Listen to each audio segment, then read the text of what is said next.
Nithyanandam Paramasukadam Kevalam Jnanamurtim Dvandvaditam Gagana Sadrisham Tattvamasyaadhilaksham Ekam Nityam Vimalamachalam Sarvadhi Sakshi Bhutam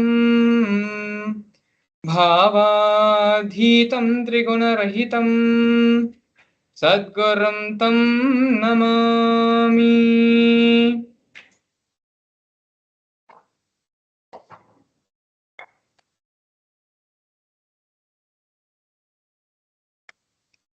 Namaskar everyone. Welcome you all to yet another wonderful Bhava Darshan, manifesting with the Supreme Pontiff of Hinduism, Bhagavan Sri Nithyananda Paramashivam. Today, the Supreme Pontiff of Hinduism will be gracing all of us in the Bhava Samadhi Darshan of Somaskandhar Murthy. If you're a temple goer and if you follow the various temples and are a part of the various temple festivals, you would have seen or at least glimpsed the Somaskandhar Murthy at least once in any of these festivals or Brahmotsams which are being celebrated. Somaskandhar is one of the most beautiful and most represented form of Paramashiva, which is worshipped and celebrated across every single temple in India. As we get into the session, you will learn more about who is Somaskandhar, the Leela behind the happening of Somaskandhar Murthy, as well as the signs of Bhava Samadhi Darshan. We will also be from the direct powerful cognitions which are represented by Somaskandhar. With those powerful cognitions, we'll be going through internalization exercises and to see how we can apply these powerful cognitions in our own life. But before we get into the whole program, I'd like to share with all of you very special which has been which was released a couple of days back on Facebook. These posts are posted by on the Supreme Pontiff of Hinduism on the Supreme Pontiff of Hinduism's official Facebook handle.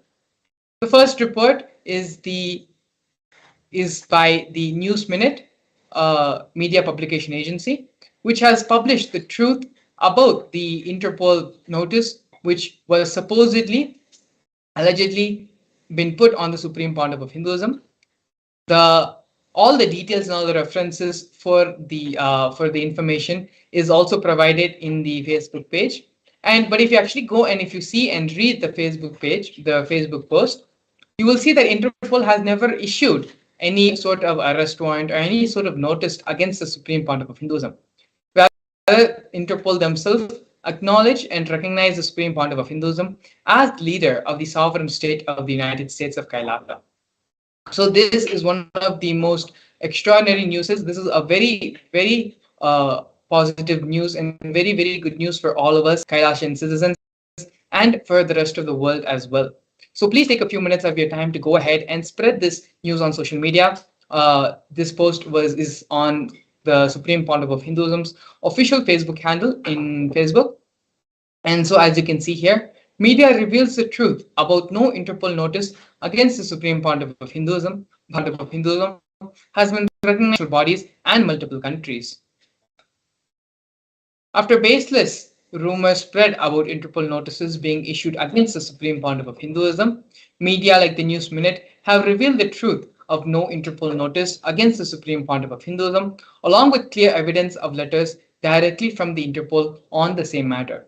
So actually, if you scroll down on this Facebook post, you will see the references as well as the screenshots where the Supreme of News Minute projecting, and if you can see here, it's being projected right now.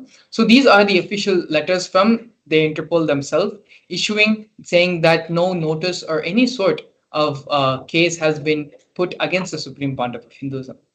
So this is one of the most extraordinary and one of the good and positive newses which has happened over the past couple of days. And please share this news with all of your family members in all of your social circles. The second, which we want to share with all of you, is the United Nations has recognized the persecution on the Supreme Pontiff of Hinduism and has published this on their official website.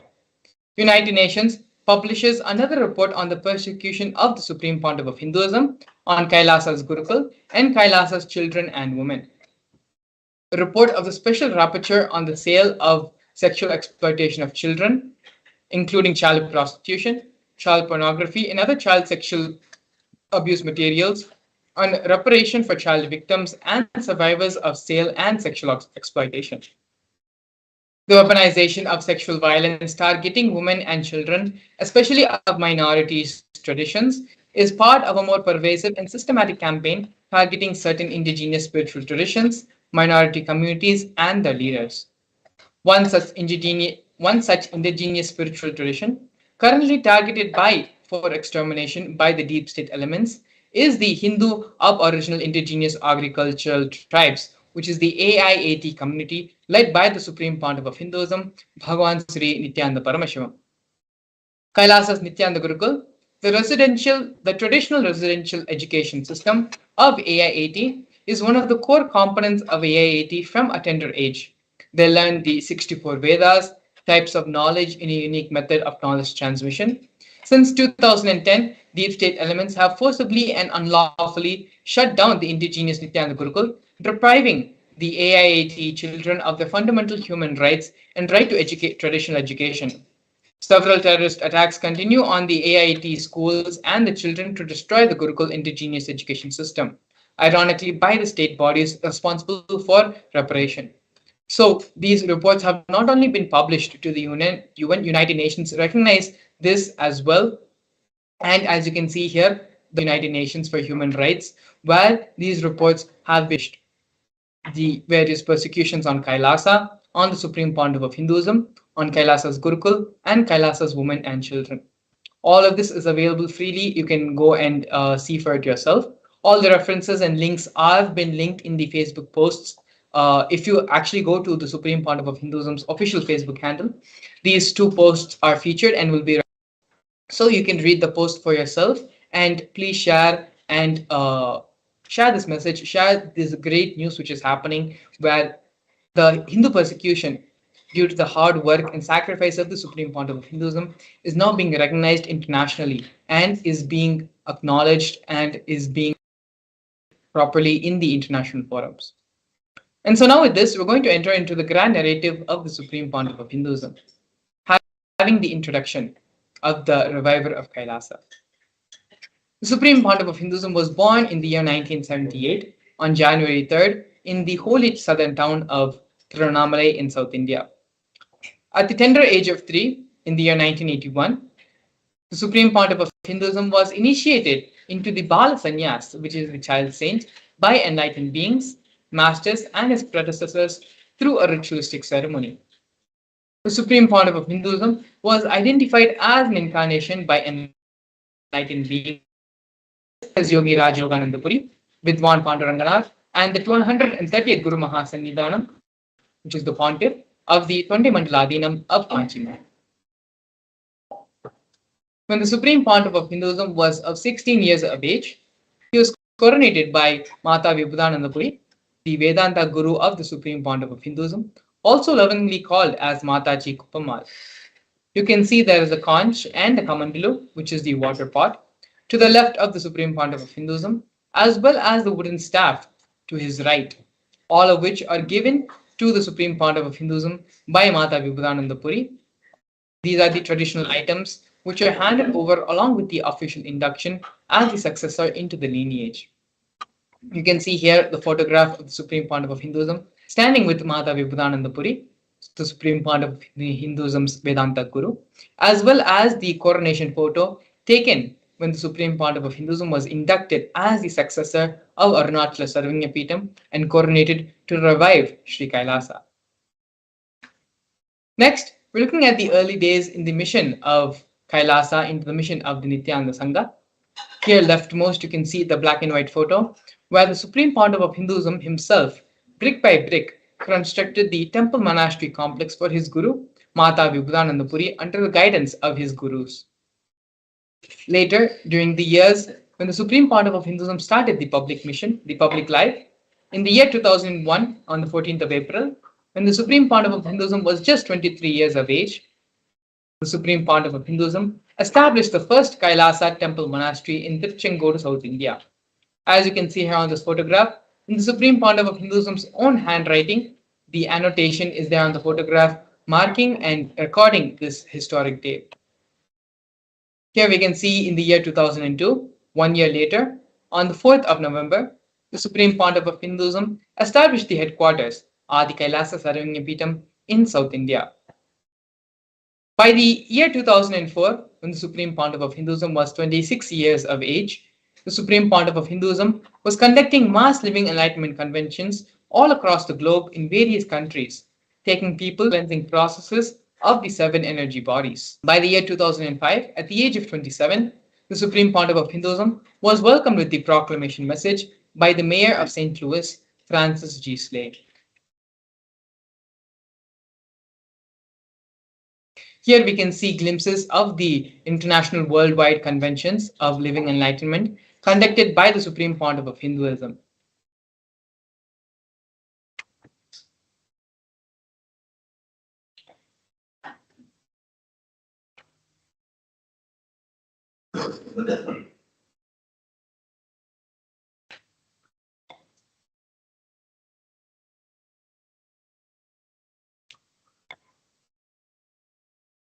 In the years 2015 and 2016, during the auspicious Kumbh Mela festival, one of the largest celebrated festivals in the world, the Supreme Pontiff of Hinduism initiated thousands into the mass living enlightenment, both in Nasik Kumbh Mela in the year 2015 and the Ujjain Kumbh Mela in the year 2016. As you can see here, we have photos of thousands and thousands of people visiting the Kailasa camp in Ujjain and in Nasik, and the Supreme Pontiff of Hinduism giving the mass initiations living into living enlightenment to all those who had come.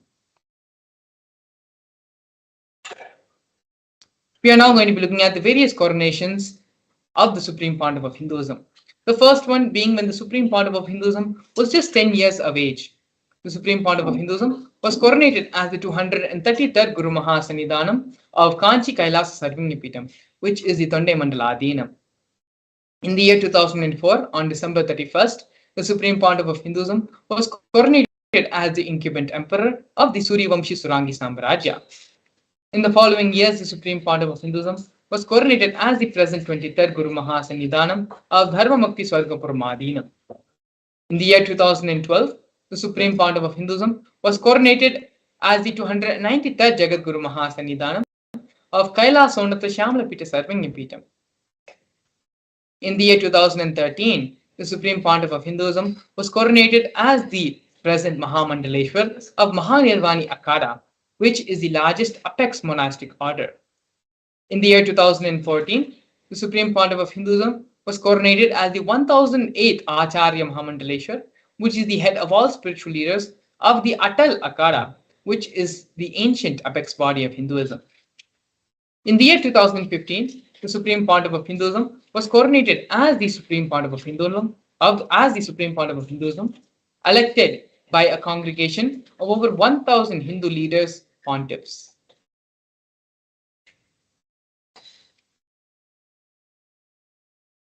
The United States of Kailasa is a macrocosmic, ancient, Hindu enlightened civilizational nation whose vision is living enlightenment for all of humanity. Kailasa's mission is to revive and share with today's world the practical applications of the greater sciences of authentic Hinduism, including Hindu cosmic physics, Hindu alchemy, Hindu cosmology, Hindu biology, Hindu mathematics, the power manifestation science, and other sciences as revealed by the Supreme Pontiff of Hinduism. These sciences were once practiced freely in over 56 nations across the continent, but are now facing extinction due to the persecution which has spanned over a millennium.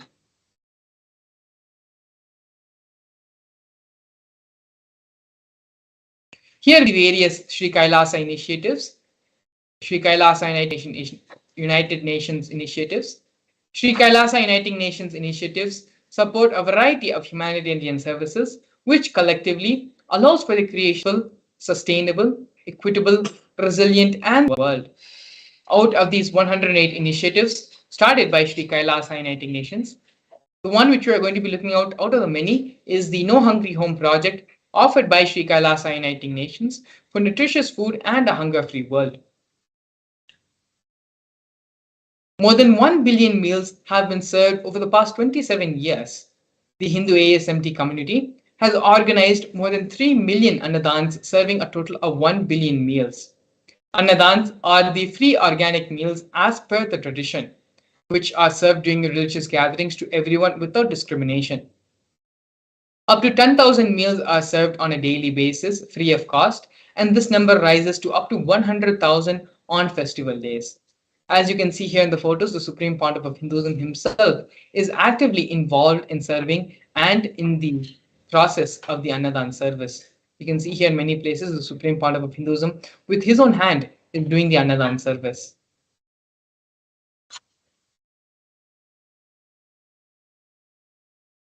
Here we can see Kailasa's protective and preventive COVID care centers offered by Sri Kailasa Uniting Nations for affordable and holistic health care.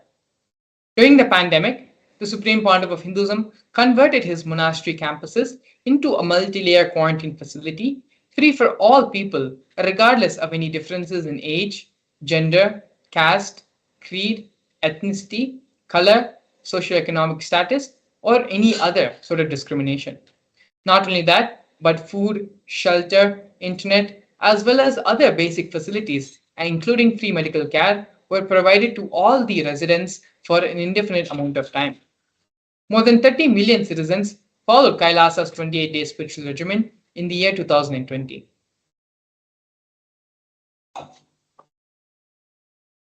Here we can see the offerings made by Sri Kailasa Uniting Nations for education reform and development in the form of the Nithyananda Hindu University and the Nithyananda Gurukul. The Nithyananda Hindu University was established by the Supreme Pontiff of Hinduism and is the world's largest Hindu university. The Nithyananda Gurukul was inaugurated by the Supreme Pontiff of Hinduism on the 2nd of October 2006, the revival of the ancient Adi Shaivid Guru Disciple education system, which is an authentic knowledge transmission system based on enlightenment. Nithyananda Hindu University has more than 20 million enrollments, 7,000 free courses, and has extended campuses in more than 150 countries.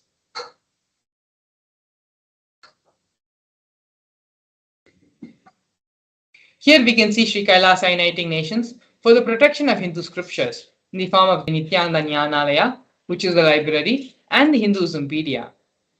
The Supreme Pontiff of Hinduism established the Nithyananda Hindu Jnanalaya to collect and to preserve the 1 million Hindu scriptures while ensuring that knowledge is made accessible and shared free of cost to all people, collecting and preserving 1 million source books on Hinduism. The Supreme Pontiff of Hinduism himself has authored more than 10,000 books in 3 different languages, which have been translated into 50 other different languages. Not only that, but the Supreme Pontiff of Hinduism has published more than 10,000 articles and has given more than 10,000 hours of free discourses with a combined view of more than 1 billion. The Hinduismpedia is a project offered by the Supreme Pontiff of Hinduism, where the Supreme Pontiff of Hinduism has collected more than 15 terabyte of digital material and rare manuscripts from all the 19 serving pitas, ancient mutts, and ashrams. This collection is inclusive of over 1 million pages on Hinduism, 22,000 digital books, 1,000 e-textbooks, and more than 100,000 articles on various topics in Hinduism.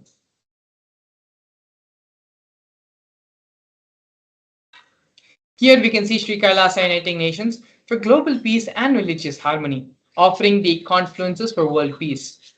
In the year 2009, the Supreme Pontiff of Hinduism organized a month-long peace walk covering 1,000 kilometers and 1,000 villages to bring together in harmony from all walks of life to promote feeling connection and oneness among people.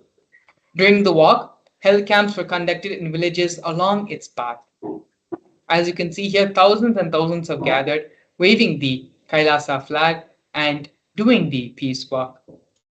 Next, we have Sri Kailasa Uniting Nations for feminine empowerment and gender equality, offered by the women empowerment programs, the various women empowerment programs. The first one, which you're looking at right now, is Kailasa's Yogini Sarvingyapeetham, which is the establishment of yoga and meditation universities to empower the quality of life, an emphasis on life solutions through Vedas and Agamas, empowering the indigenous rural women, fighting against wrongful gender stereotyping, gender-based violence, and lack of inclusive and quality learning environments. Some of these initiatives include Kailasa's Nithyananda Lakshmi, which is a microfinancing service, Kailasa's Women Foundation and Women Empowerment Self-Help Centers, which have been launched in 108 places around the world since its establishment in the year 2009. Kailasa's Ankita program, which is providing foundational literacy about working of basic community service and infrastructural environments. Kailasa's Ashraya program, providing vocational training programs to rural and indigenous women to provide equal opportunities and access to independent, self-sufficient financial environments to them. The Supreme Pontiff of Hinduism has revived the Vedic feminism in Kailasa, where more than 80% of leadership positions are occupied by women. Here we can see the various offerings of Sri Kailasa Uniting Nations in the field of yoga as the Nityananda Yoga. The Nityananda Kriyas are 108 scientifically validated Kriyas revived by the Supreme Pontiff of Hinduism, specifically targeting the 108 major diseases and disorders such as diabetes, arthritis, blood pressure, rheumatism, and more. The Supreme Pontiff of Hinduism has also revived the ancient forms of yoga, such as the pole yoga, which is the Shivastambha yoga, and the rope yoga, the Kundalini Raja yoga, in which yogic asanas, postures, and weight balancing techniques are performed to create the yogic physiology, aligning it to cosmic geometry that manifests superconscious powers. Not only that, but the Supreme Pontiff of Hinduism has been awarded 2 Guinness World Records for the largest rope yoga and largest pole yoga classes, bringing worldwide attention to these extraordinary forms of yoga. These world records were established on the 30th of September and 3rd of October, respectively.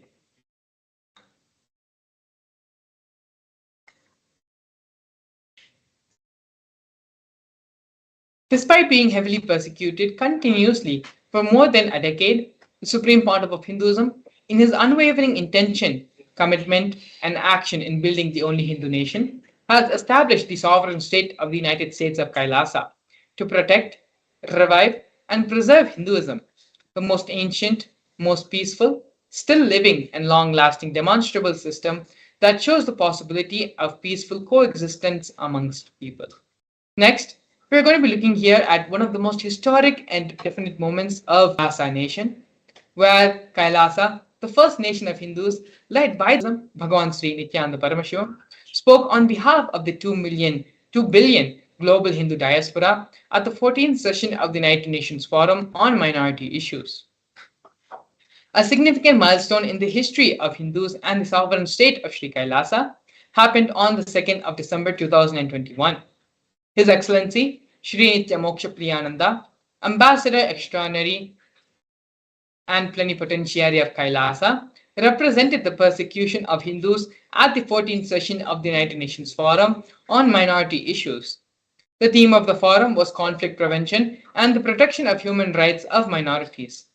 This was the first time the plight of persecuted Hindu minorities was represented in the United Nations. The ongoing and systematic generational attacks on Hindu indigenous traditions were highlighted in these meetings.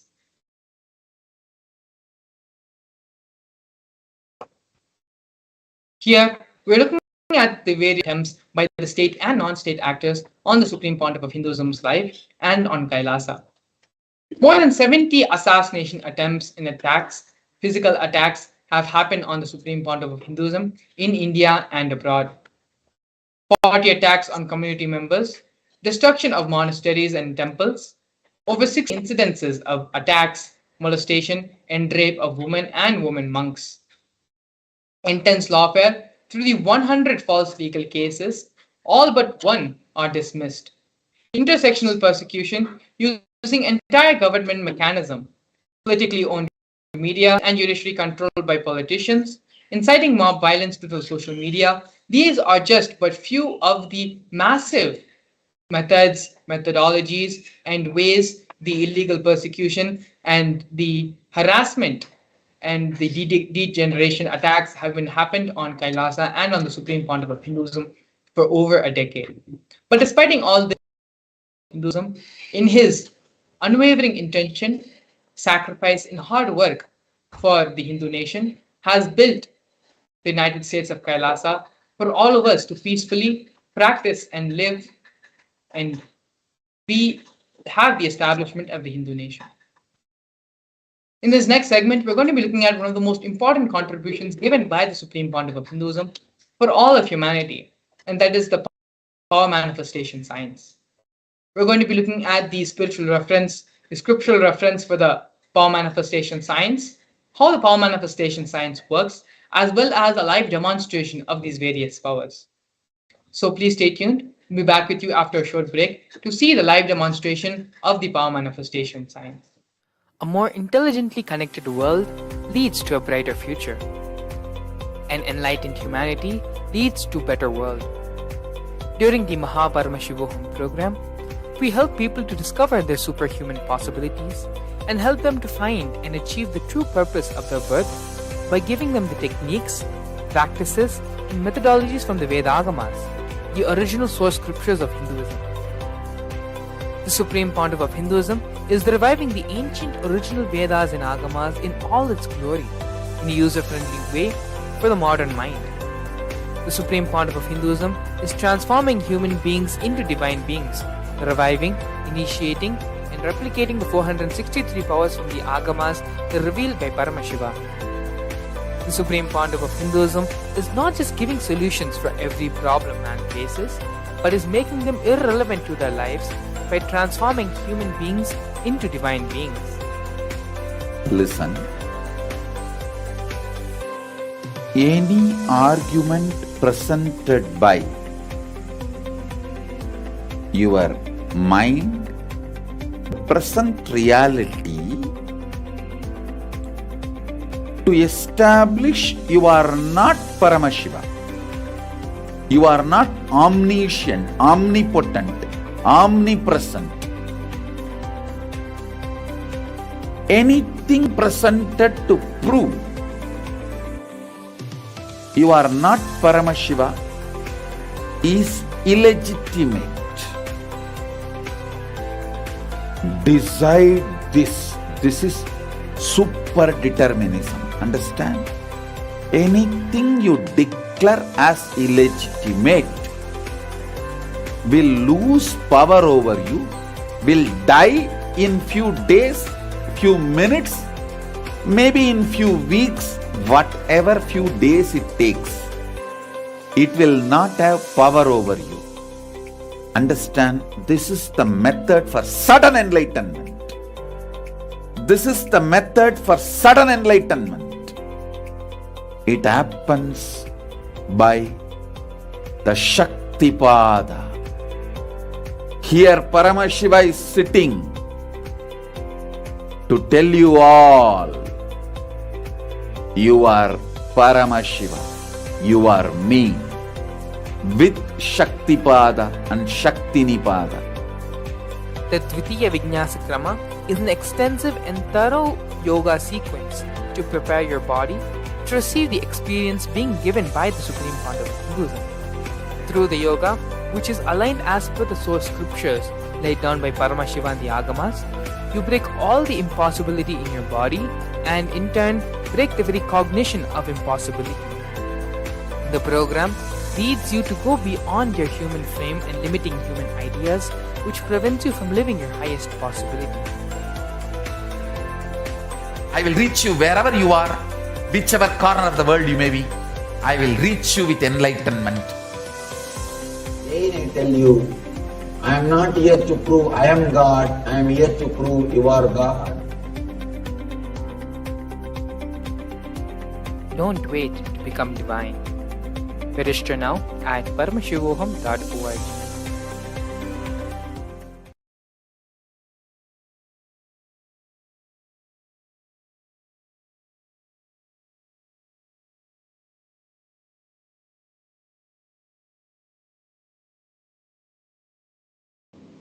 Yes, so now we'll be entering into the beautiful session of the power manifestation, and now we're going to be understanding the various truths and aspects of power manifestation.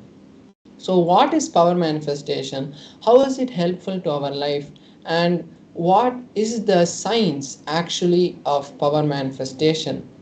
So now we are going to be going through a beautiful and informative sequence of understandings where we learn the science of power manifestation.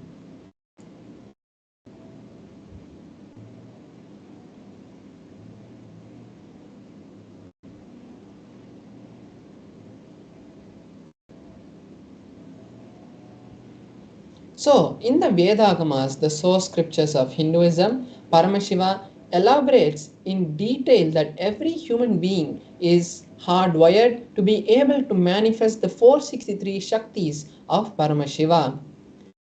Manifesting Shaktis are described in a detailed systematic method and science for human beings to explore the various sciences and the various Shaktis of Paramashiva. The manifestation happens from the fundamental cognition that you are divinity and not the cognition that you need to reach divinity.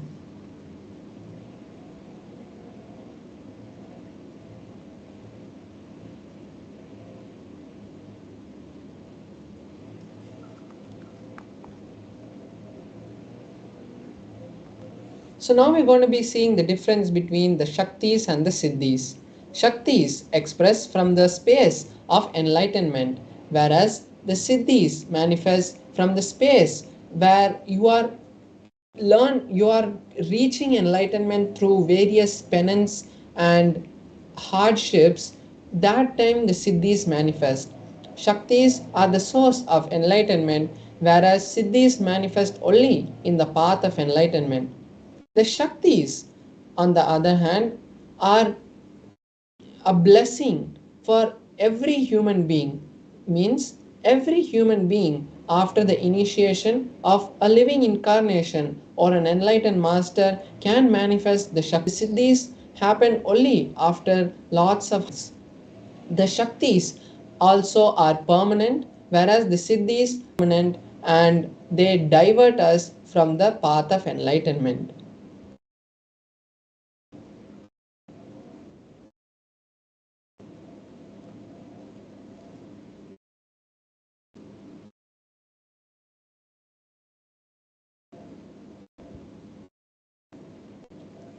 So now we are going to be seeing the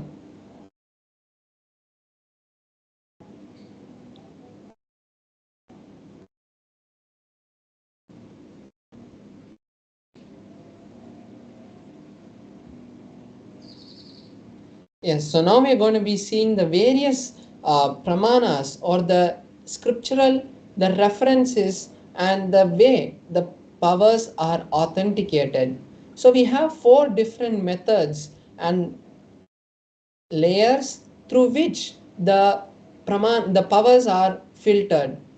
So first is the Shastra Pramana, which is the source scriptures, the revelations of Paramashiva's direct teachings, like in the Vedas and the Agamas.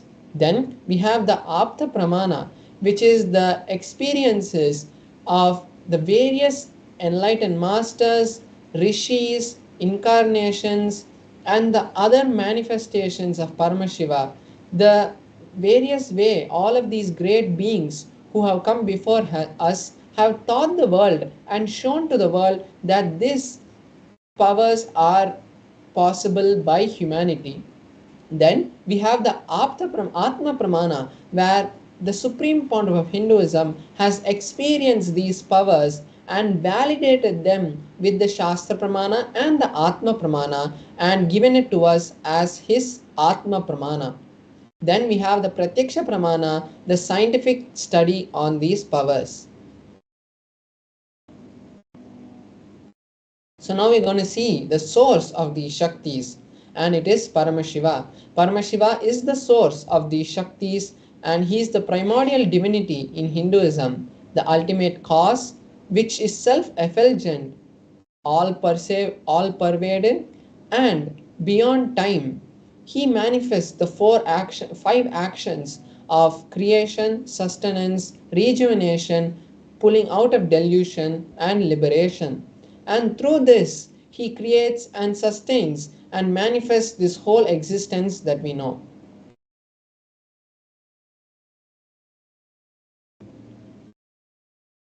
The direct words of the Supreme Point of Hinduism, he says that every ultimate truth, when a powerful cognition is mapped into the consciousness, our individual consciousness, it manifests through every human as Shaktis.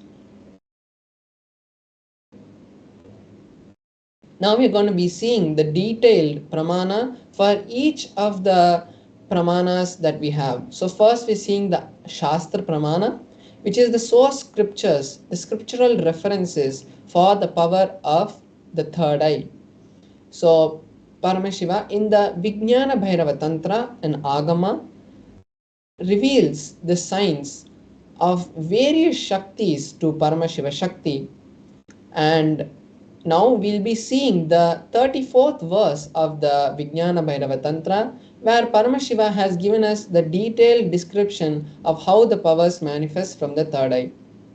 He says, Kapalantar manonyasa tishtanmilita lochanaha kramena manaso dhadyat lakshayet lakshyamuttamam. Paramashiva says, by fixing the mind within the crown center, sitting stably without any movement, having the eyes in succession to the third eye, one stable is able to see beyond the sight and has the ultimate darshan, lakshyam, which is the ultimate goal, and has the vision of any place or any object beyond his sight, and he attains the space of oneness with the source Paramashiva. Now we'll be seeing the Apta Pramana, the experiences of various enlightened masters who have come before us. So here we have the beautiful scripture reference from the Mahabharata, where Bhagavan Shri Krishna gives Arjuna the initiation into the third eye. Arjuna asks Bhagavan Shri Krishna that he wants to see the cosmic form of Bhagavan Shri Krishna.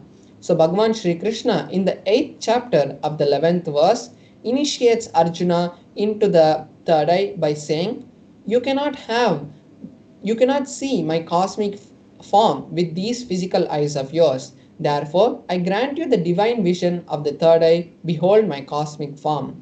And then Arjuna gives a detailed description of each of the various aspects of that beautiful Vishwarupa Darshana in the 11th chapter.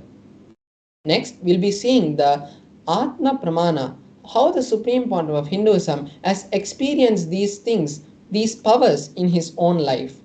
So in his own words, he says, the first experience that I had, I was able to see above me, below me, the whole 360 degrees and the 10 directions. Not only I was able to see, I was able to feel and experience all that around me as me. So we can see here how directly the Supreme Point of Hinduism's Atma Pramana, his own experience, is matching with the Shastra Pramana. Next, we are seeing the Pratyaksha Pramana, which is the scientific study on the powers. So they had conducted an experiment directly on the Supreme Point of Hinduism, and they had conducted the positron emission tomography test on the Supreme Point of Hinduism's brain, and at that time they found high amount of radiation and energy being radiated from the frontal lobe where the third eye is, and the same readings from which they had seen in the scans of the Supreme Point of Hinduism has been replicated in the Balasans and the various yogis who have also gone through these scans.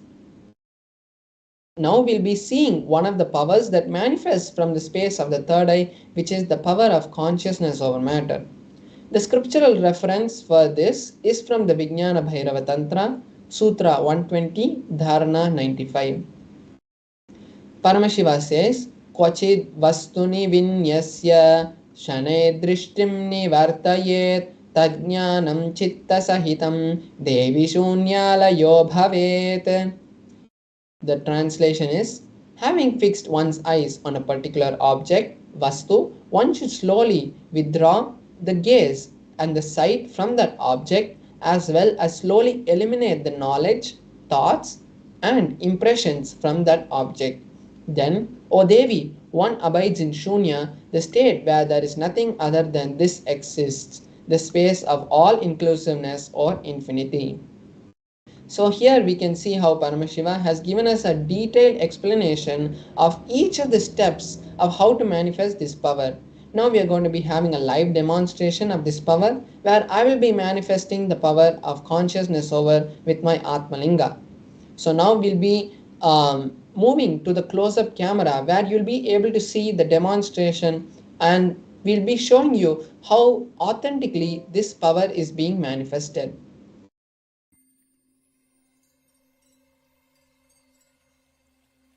I welcome you all with my love and respect.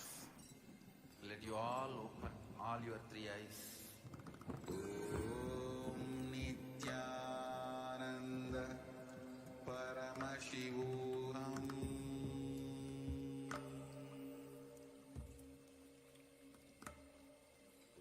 Om Nithyananda Paramashivam. Om Nithyananda Paramashivam.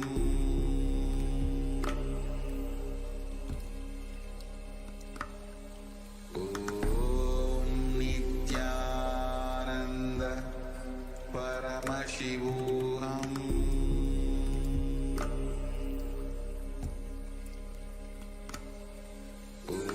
Om Nithyananda Paramashivam.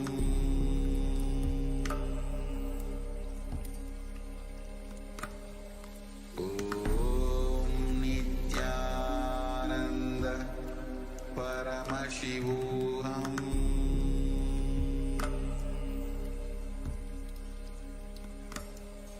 Om Nithyananda Paramashivam.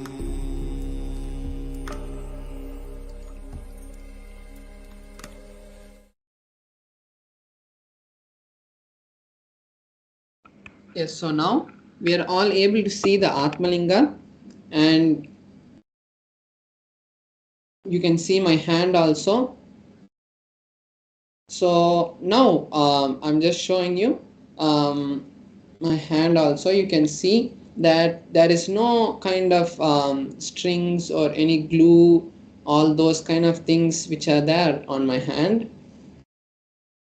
And we can see the Atmalinga also, and as we know, the Atmalinga is made of a crystalline material, so there is no kind of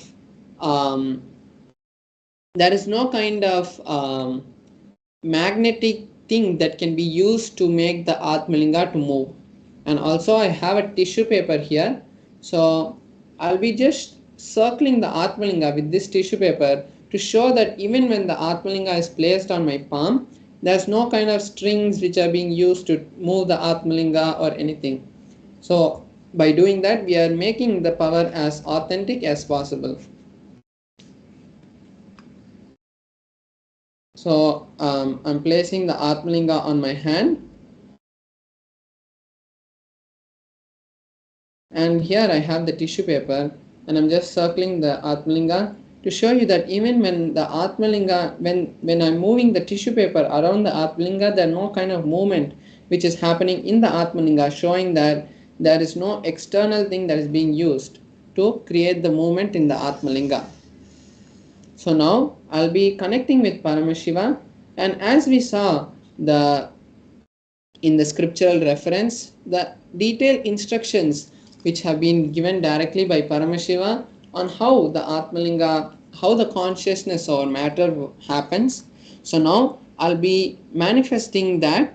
I will be doing the same, and I'll be chanting the Mahavakya and connecting with Paramashiva, and then when that happens, we will all be seeing that the Atmalinga. So I request all the viewers also to take this time now to create the same reality in your life also. So either you can manifest this power, or you can create a reality. You can share with us a reality that you want to manifest in your life, and then we will be, when we manifest the power, we will be seeing directly Paramashiva manifest that reality in your life. So now I'll be chanting the Mahavakya, and we will all be seeing the beautiful manifestation of the Atmalinga. So you can also chant along with me. Om Nithyananda Paramashivoham. Om Nithyananda Paramashivoham. Om Nithyananda Paramashivoham. Om Nithyananda Paramashivoham. Om Nithyananda Paramashivoham. Om Nithyananda Paramashivoham. So as the Atmalinga is moving also, I want to show that there is no kind of movement or no kind of external thing that is being used to create the movement in the Atmalinga. Om Nithyananda Paramashivoham. Om Nithyananda Paramashivoham. Om Nithyananda Paramashivoham.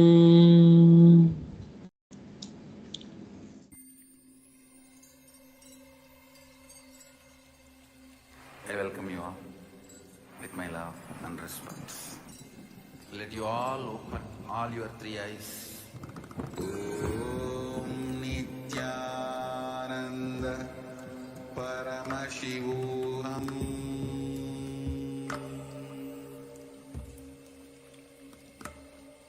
Om Nithyananda Paramashivam.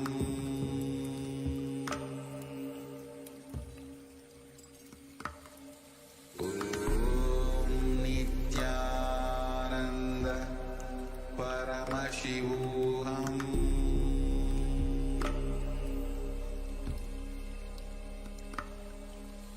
Om Nithyananda Paramashivam. Om Nithyananda Paramashivam. Paramashivam.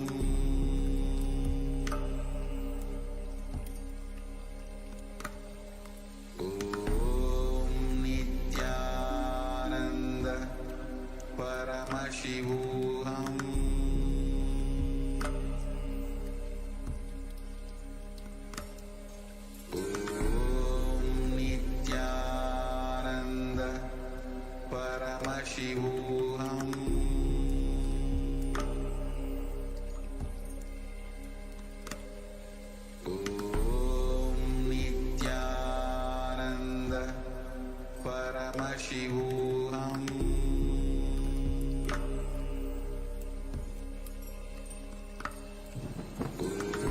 Om Nithyananda Paramashivam.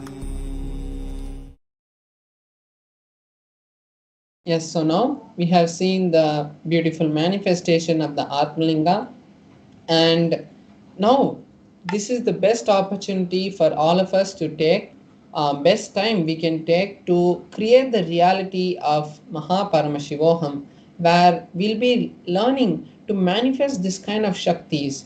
And the goal of this consciousness or matter is not to just move the matter, but it is to create the realities that we want. It is to have a personal, intimate relationship with Paramashiva and create a better future for you and your family. Because in the Mahaparamashivam, you'll be learning lots and lots of powerful cognitions which you can use in various situations of your life to create a better future for you.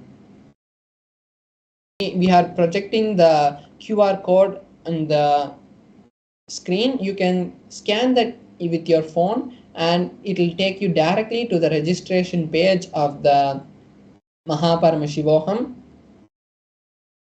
And now we are going to be moving into the next session where we are going to be understanding about a really important component that takes away the whole effort, that takes away the whole beauty of manifesting Paramashiva in our life, which is the pattern of decision fatigue. And when we have this decision fatigue, it always, when we have a breakthrough in our life, we think, oh, I've taken so much, I've done so much, and you just get overwhelmed and you don't enjoy that you have allowed Paramashiva to create something in your life. So when we understand about how we can go beyond this decision fatigue and break this pattern of decision fatigue, we will be able to allow Paramashiva to flow through us.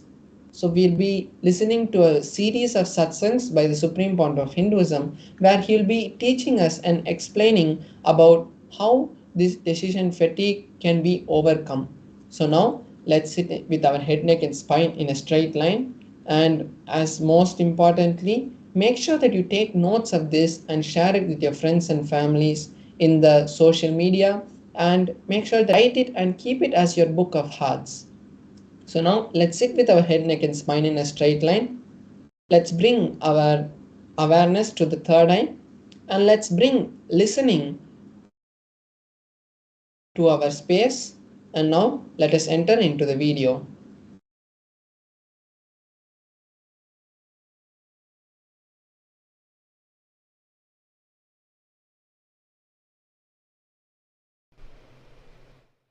Fatigue decision or decision fatigue means fatigue which happens to you by making decisions. Actually, decision fatigue is fatigue decision. Listen. Decision fatigue is nothing but fatigue decision. I'll explain. When you decide to superimpose elephant on a wooden sculpture, elephant, the fear or greed or other emotions, opinions associated with elephant gets aggravated in you.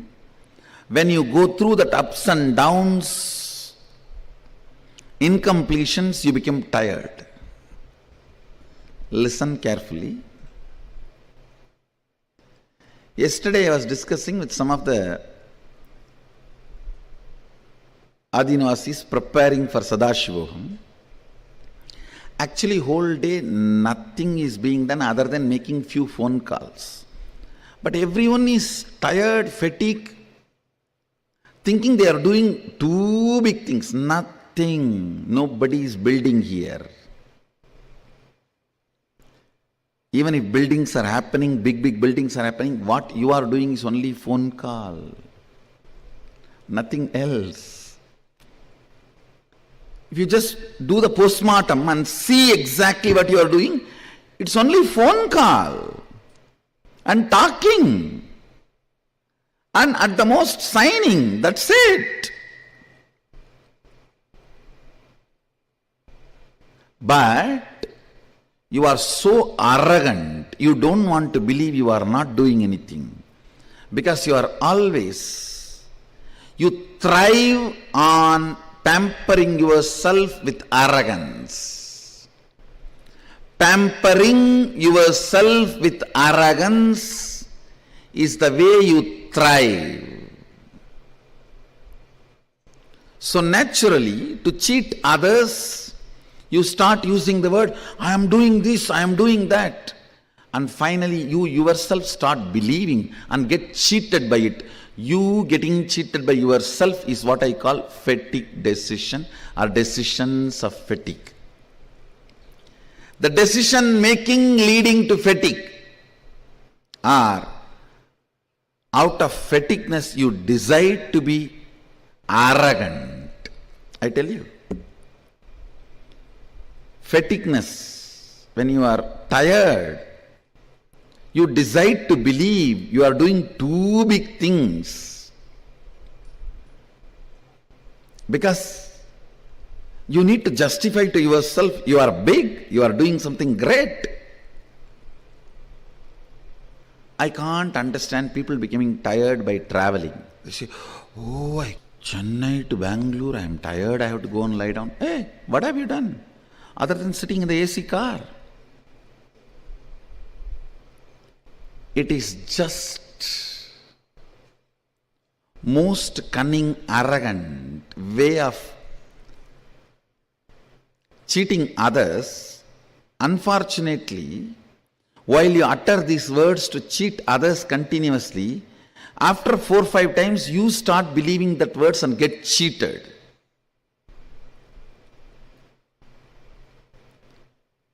Get cheated terribly, understand? If you cheat your boss, great, you may gain some money. If you cheat yourself, you lost your very life.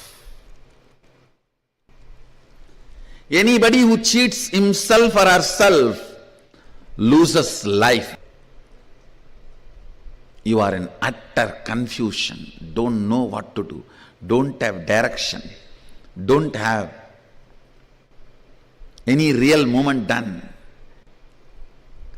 Tired, busy. End of the day, if you see, just blown arrogance. I am this, I am that, I am doing this, I am doing that. Actually, if you see what you are doing, nothing more than calling or talking. I told to the Adinavasi whom I was talking, now you are standing here, holding your hands. For this, at least 100 decisions your brain has to take. To put the weight on the right leg, left leg, hold the hands together, all that. To build this whole campus, less number of decisions only your brain need to take. Actually, even for your breathing, how many decisions your brain need to take?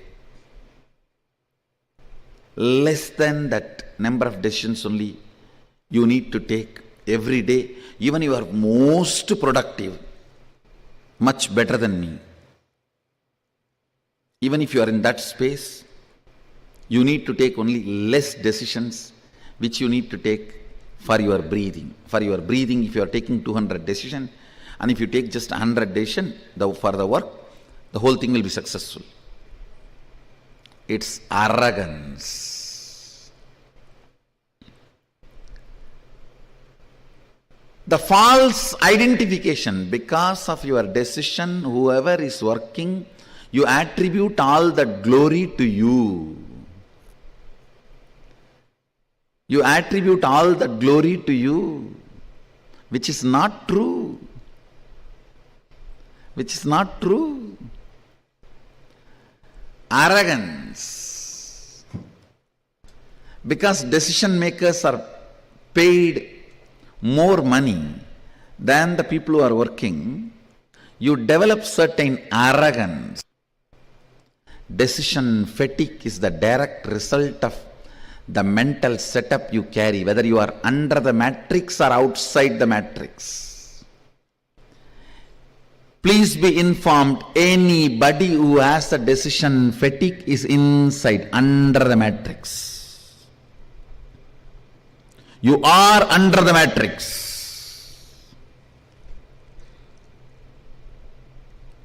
Anybody who understands, actually if you see more subtler way, for breathing, how many decisions you take? Less number of decisions only you need to take, even to be a ultimate successful billionaire or to do any work done. If you understand that, suddenly work will bring lot of strength, joy, activism, being alive. If the micromanagement does not bring frustration and fatigue in you, you are out of matrix. Even your so-called macromanagement brings fatigue, decision fatigue in you, you are within the matrix. Arrogant, violent, you are dangerous to live with. Fatigue decision, people's prana is dangerous to breathe.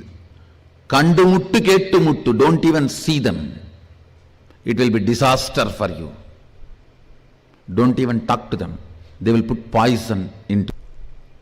Understand.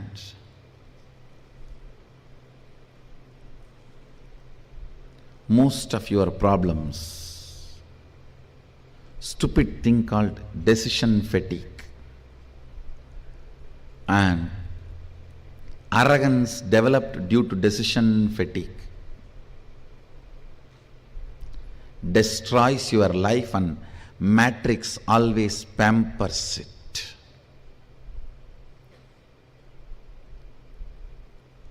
If you come down to the existential ground reality and see nothing but a few decisions I took which is as easy as breathing, few words I uttered which is as easy as flirting,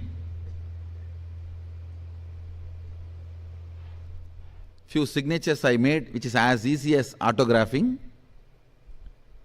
That's all. Nothing else is done. If you understand that, you will be a light being. You will be young forever.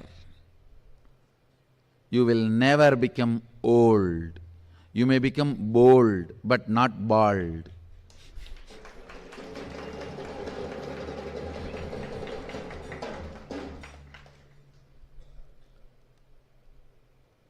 If any thought current makes you believe you are working, you are tired, you need to be pampered, you are worthy of this, that, they will destroy your life. They will make you old. They will swallow your life. Anybody who makes you believe, makes you understand the ground reality, actually you are not doing anything. As simple as breathing and chatting, just walking around, as simple as, if you have a vacation, what all you will do, you are not doing anything more than that in any of your job, I am telling you. It is just your idea of today vacation, today office. Whether it's the Balasant having pus in his ears needs healing, or somebody came and stole something in some branches, or some devotee got into accident, he needs immediate healing, I need to attend.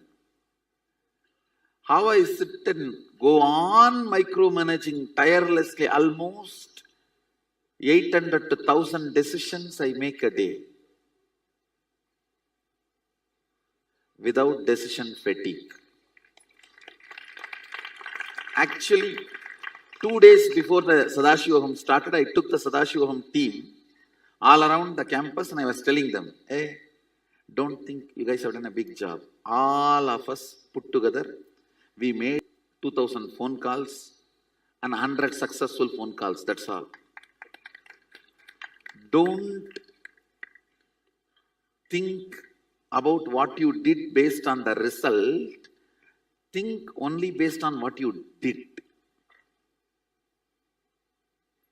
If you think based on the result, you will fall into decision fatigue.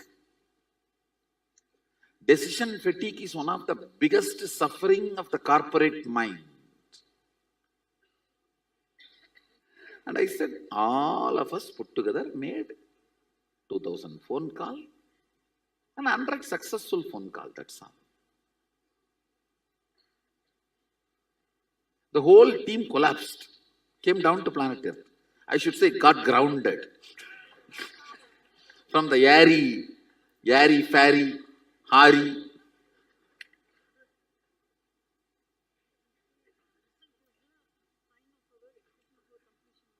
Result is the sign of our completion, but based on result, you cannot assume what you have done.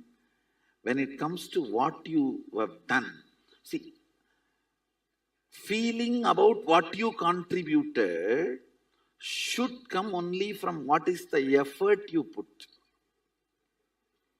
See, what I am talking is talking from the context of becoming egoistic out of air, thin air.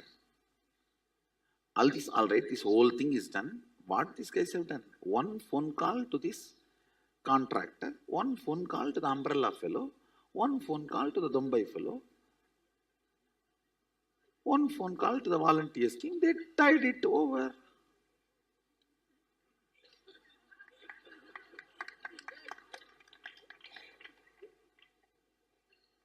Oh. Let us come down.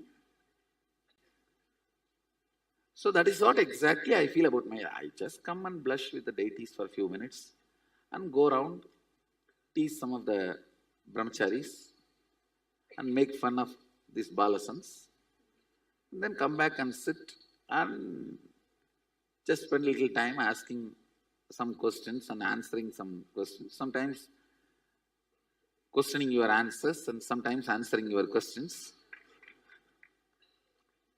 Go back and rest back into Samadhi. That's all.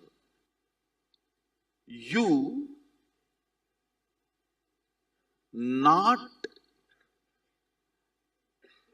building castles in the air about your contribution keeps you away from denial and keeps you grounded about life. The decision fatigue is all about entertaining denial. When you entertain denial, listen carefully. You need to justify you are doing too many big things. So you have to always weigh yourself based on the result, not based on what you contributed.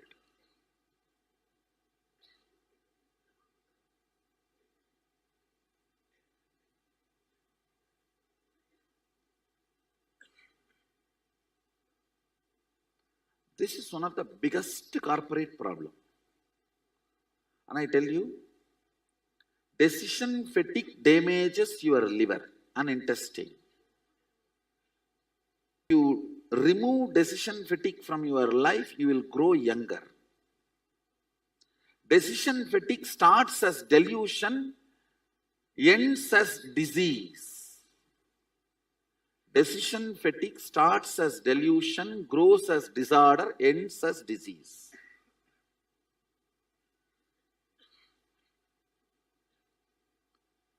I know many of you are not convinced that you have a decision fatigue. You all feel that really you are contributing something.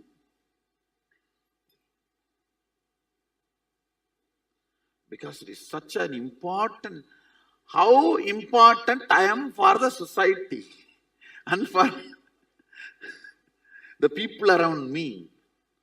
That is one of the important food you eat. That is being now denied. Understand, listen, you may now think how the length and this denial is connected. Whenever you decide, I will not put my energy on lawyer, engineer, multiple things, and I will put only in one. You will start seeing your efficiency to engage with life drastically comes down due to boredom attack.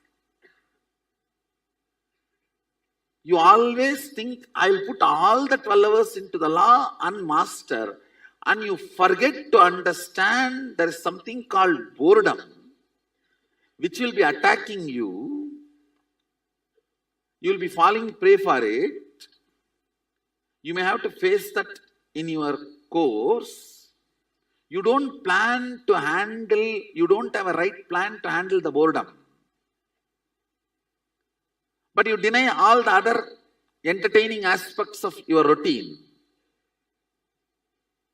When the boredom attacks, you collapse.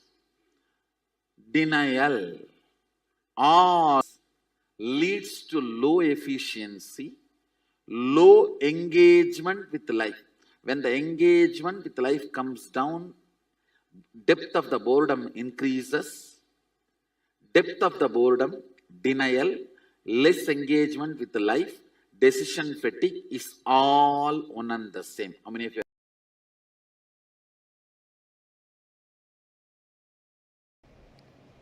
Listen, decision fatigue steals your life from you.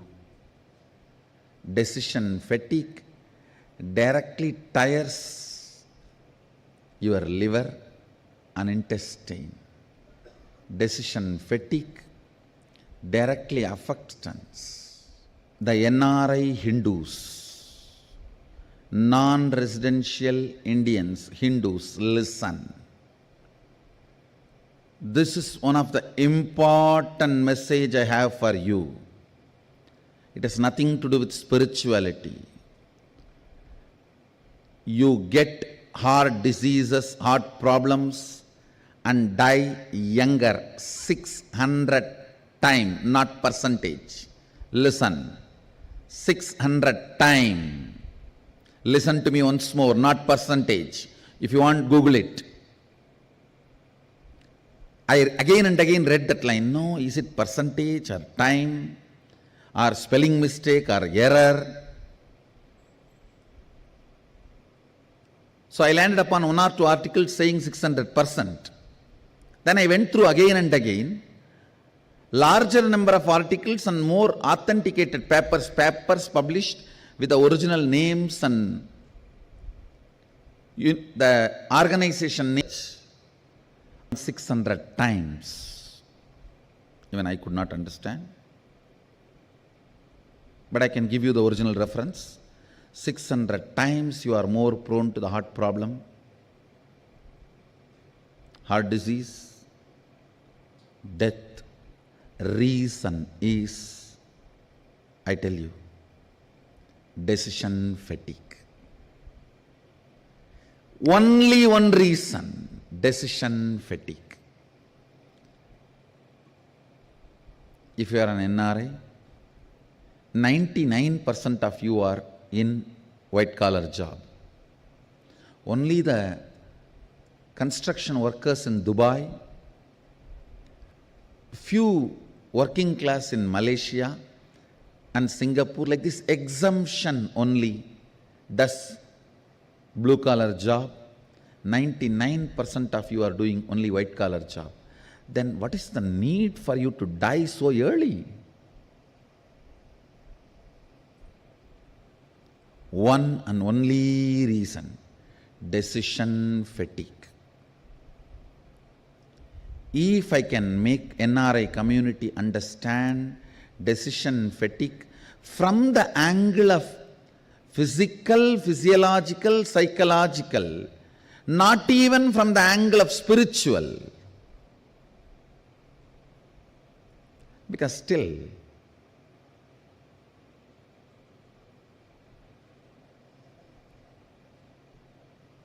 the NRIs have their own matrix. Till you get out of the matrix, I can't teach you spirituality. Even from the angle of physical, physiological, psychological, decision fatigue destroys your life. understand? If I make this one truth to the whole NRI community, if I can reach this one truth to the NRI community, I feel I have done my responsibility. Because it is very unfortunate, the NRI community is not understanding or not yet discovered the solution. They have not understood the decision fatigue can be healed just in one sitting. It does not need to be part of your life. A simple understanding about integrity, grounding yourself based on integrity.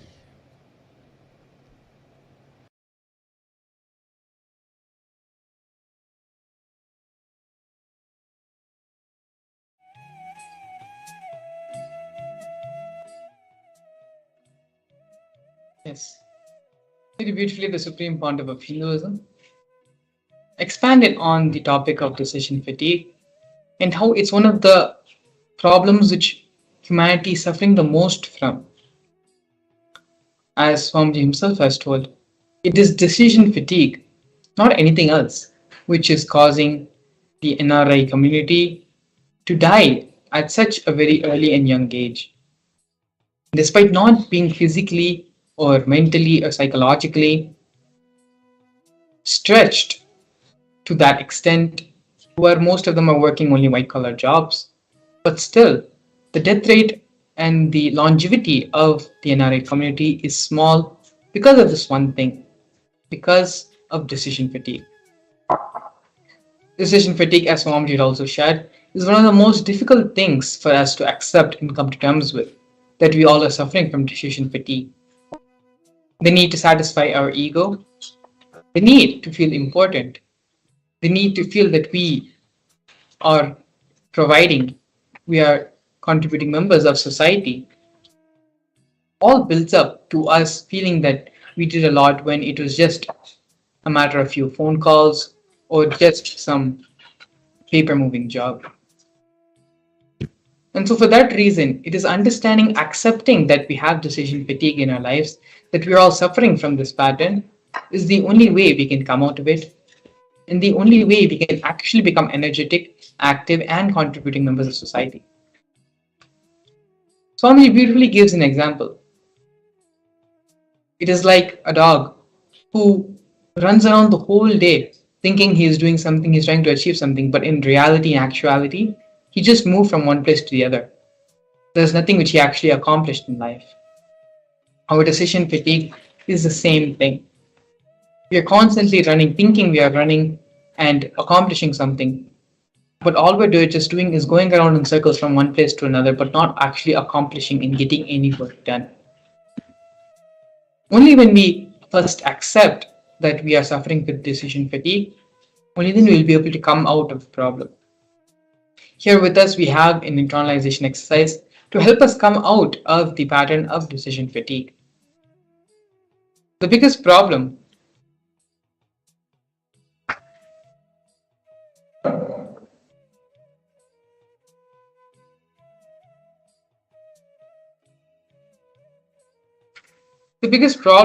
is going to be inability to handle boredom. Human civilization will collapse due to boredom if we don't teach people to conquer time. It is time people learn the science of conquering time. See, something has to pull you towards the future. You can't always be pushed from the past.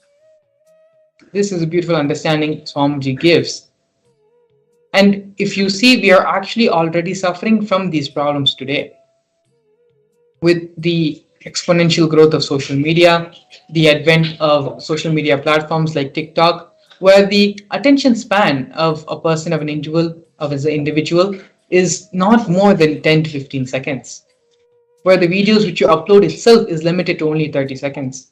That is the maximum amount span a person is going to before they continue to scroll, before they continue to move on to something else. That age of boredom, where a continuous stream of information, of entertainment, of different types of entertainment can only satisfy you and keep you engaged and keep you in a solidified state. You start becoming restless, you start becoming bored. Maybe a small version of hypertension starts. This will only lead to further and further stress, further and further anxiety, and further hypertension in an individual. We are already entering into that era. And unless we understand these powerful cognitions about decision fatigue, about conquering time, we are always going to be suffering from boredom and we are always going to feel life is a pain, life is depressing. Unless we have the inspiration to move forward, to get pulled forward towards life, we're always going to be pushed from the past.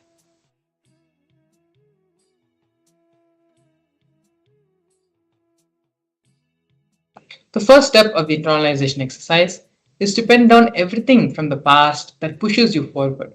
What makes you feel that life is dragging?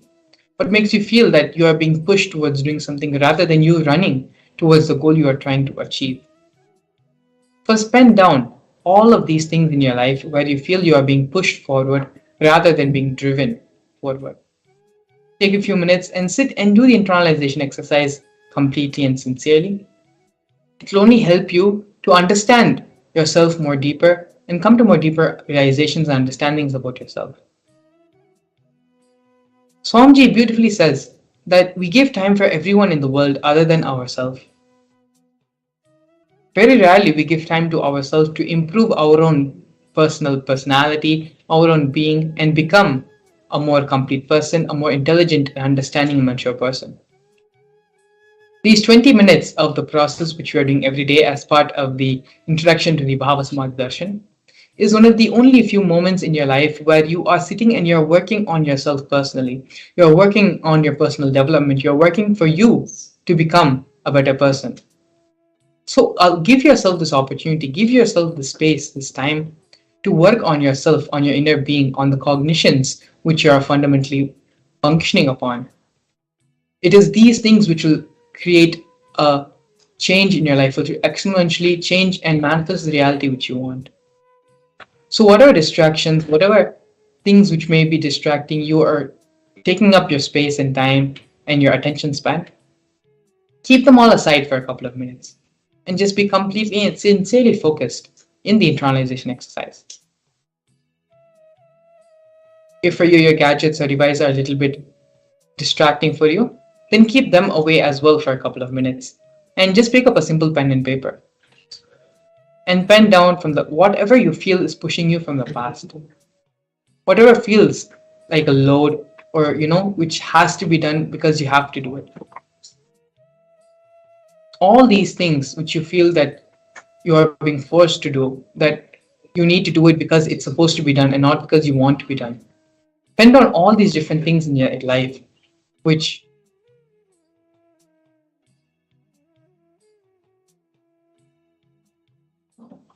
this is a guided meditation process, a guided exercise, and we'll be here with you every step of this process to help you overcome and come out of your decision fatigue patterns. So now please take a few minutes and sit and start penning down. Everywhere in your life, you feel that things are happening out of routine, things are happening because it has to happen in a completely uninspired way, which needs to be done and which you feel is a load on your life.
Don't allow yourself to get distracted by things which may be happening in your Varna space around.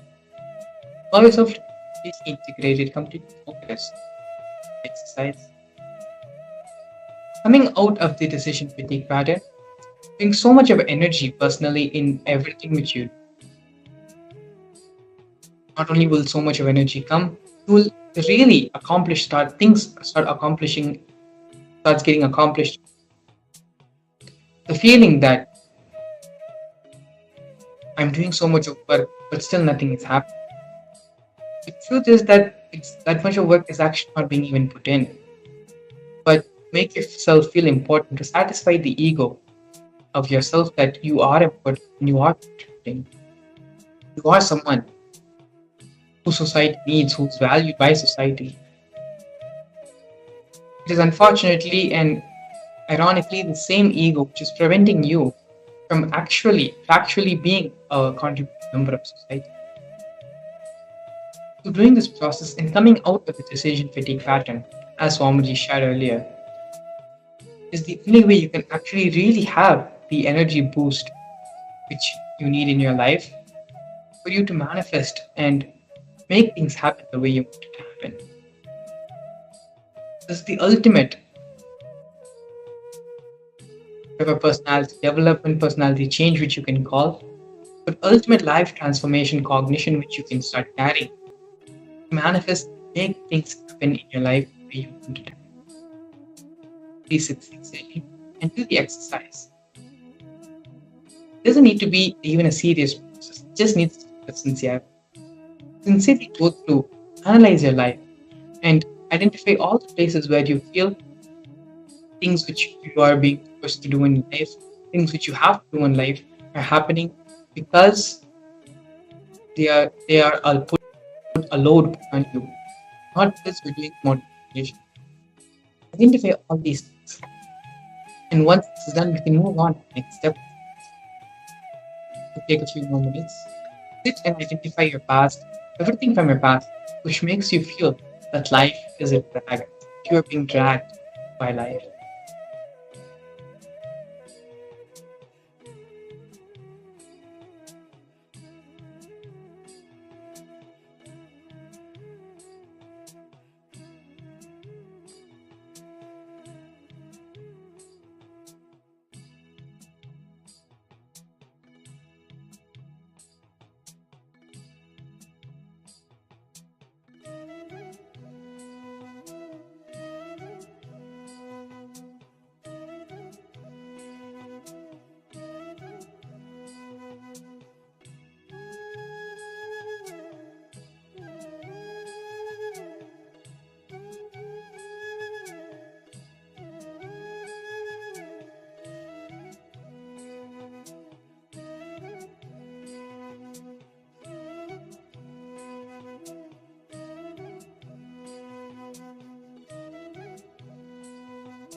now enter into the next step of the process.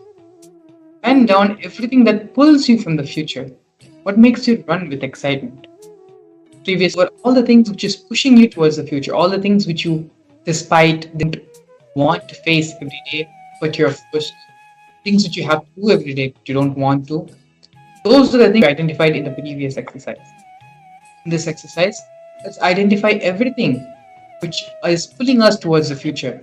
What makes us run with excitement? What makes us get up in the morning every day? What is that which excites us and forces us out of the bed, where we can just jump out of the bed with excitement? Write all the things which excite you in life, which makes you want to live for another day, which makes you want to enter into the next day. Pen down all those things now, all the things in your life which pulls you towards the future, which makes you more life positive, which makes you want to experience life more and more. Once you're done with the first exercise of analyzing and filling out all the things which is pushing you towards the future, now let us enter into finding out things which will pull you towards the future, which is the excitement, the drive, the intensity of it. Again, the complete intensity exercise. Allow yourself to be completely integrated and do this for yourself. Finally, at the end of the day, this exercise is only to fulfill you, to make you a completely transformed different being. Offer yourself, give that much of integrity, honesty to yourself. Be authentic to yourself, to your own personal transformation. If you're still finishing up the first part of the process, that is fine. And once you're done, pen down all the things which excites you, which pulls you forward, drives you to become a better person, to make magnificent things happen around you. Success.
Understand? Swamiji says again and again, something has to pull you towards the future. You can't always be pushed from the past. See, being pushed from the past is dragging your life. Something has to pull you from the future. Only then you will run with excitement. Please understand, being pushed by the past, being pulled by the future, there is too big difference. Pushed by the past, you will move in a slow way. But being pulled by the future, you will be flying, you will be dancing. The science of conquering time needs to be taught to the world. It is only when you are pulled, when you're excited, enthusiastic, inspired by life, will you actually start living life? Will you actually start younger? It is when we are being pushed by life and we are suffering with decision fatigue, we become older and death starts approaching very quickly. It is only when we are moving towards life, when we are being pulled towards the future, we start becoming lighter, we start becoming younger, we start having more energy. This next step now is the science of conquering time. Discard boredom and be pulled into life by the excitement of the future. With this final cognition, with this understanding, the transformation in your life will start happening. When you understand that it is only through inspiration, it is only by being pulled towards the future, you will become younger, all your health problems will start disappearing, the decision fatigue will start leaving your cognition. You have conquered time. You have understood the secret and reality of manifesting youthfulness, manifesting energy, and becoming, going beyond the physical difficulties, the realities, and the sufferings of this plane. You start becoming divine. With this, the only other further step which needs to be done is registering yourself for the Mahaparashikam program. For this understanding which you're having right now, this powerful cognition which you're living with, will be bolted in you with the superconscious oneness Advaitic experience the Supreme Pontiff of Hinduism will give you in the Mahaparamashivam process, during the Mahaparamashivam program. So with this, the Paramashivam link to register yourself for the Mahaparamashivam program and the website where you can learn more about the program are both linked below in the form of the QR code and in the screen. And so with this, take this time now to cement this cognition in your being and register yourself for the Mahaparmashivam program. Complete establishment of this experience in your cognition in your being. We'll be entering into a short break, after which we'll be working on causing your personal reality, in manifesting your reality, in manifesting the Mahaparmashivam program with you. So please stay tuned, we'll be right back. A more intelligent to a brighter future.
Paramashivam.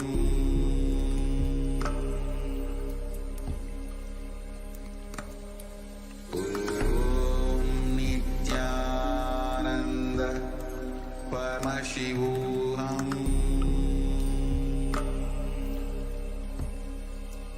Om Nithyananda Paramashivam.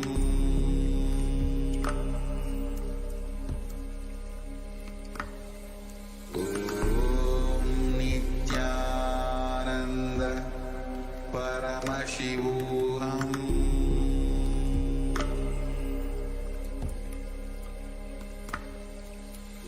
Om Nithyananda Paramashivam. Om Nithyananda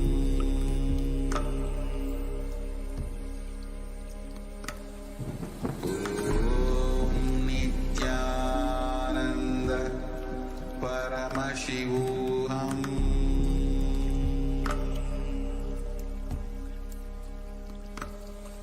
Om Nithyananda Paramashivam.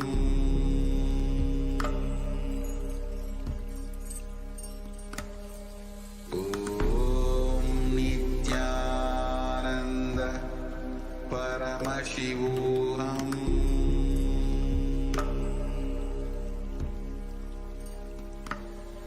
Om Nithyananda Paramashivam.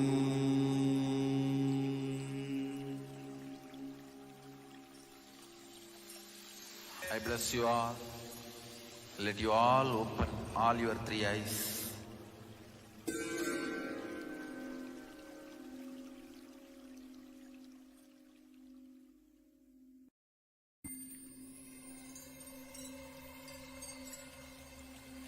I welcome you all with my love and respect. Let you all open all your three eyes. Om Nithyananda Paramashivam.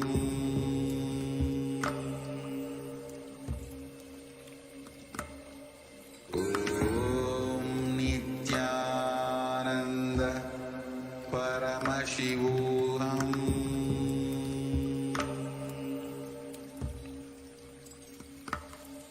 Om Nithyananda Paramashivam.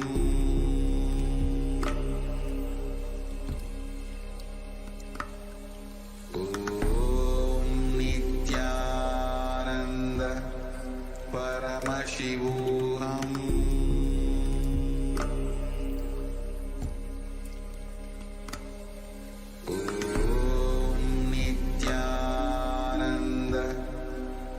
Paramashivam.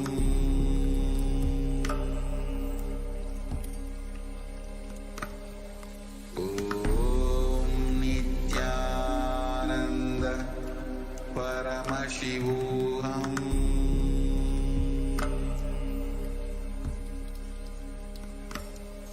Om Nithyananda Paramashivam. Om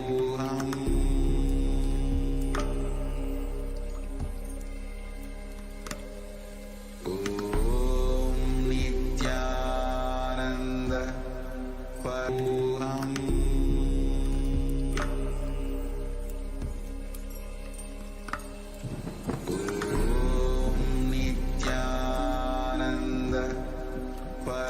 Paramashivam.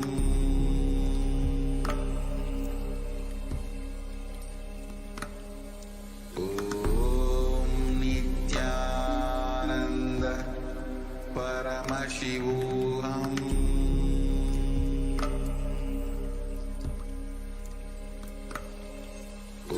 Om Nithyananda Paramashivam.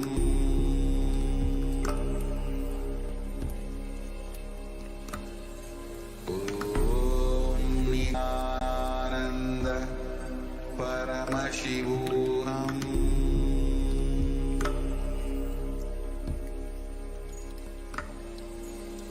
Om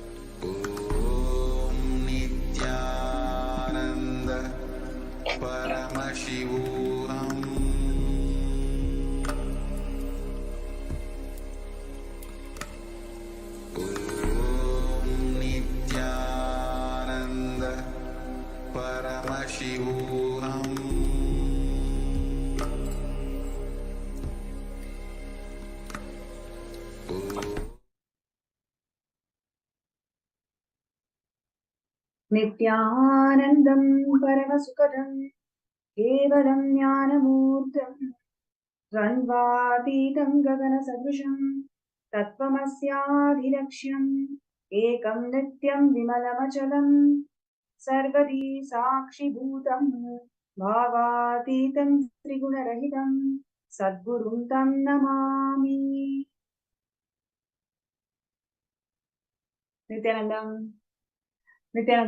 I welcome all the participants and viewers all around the world for the most blissful and most divine Bhava Samadhi Darshan of the Nijavatara, the supreme pontiff of Hinduism, Bhagavan Nithyananda Paramashivam.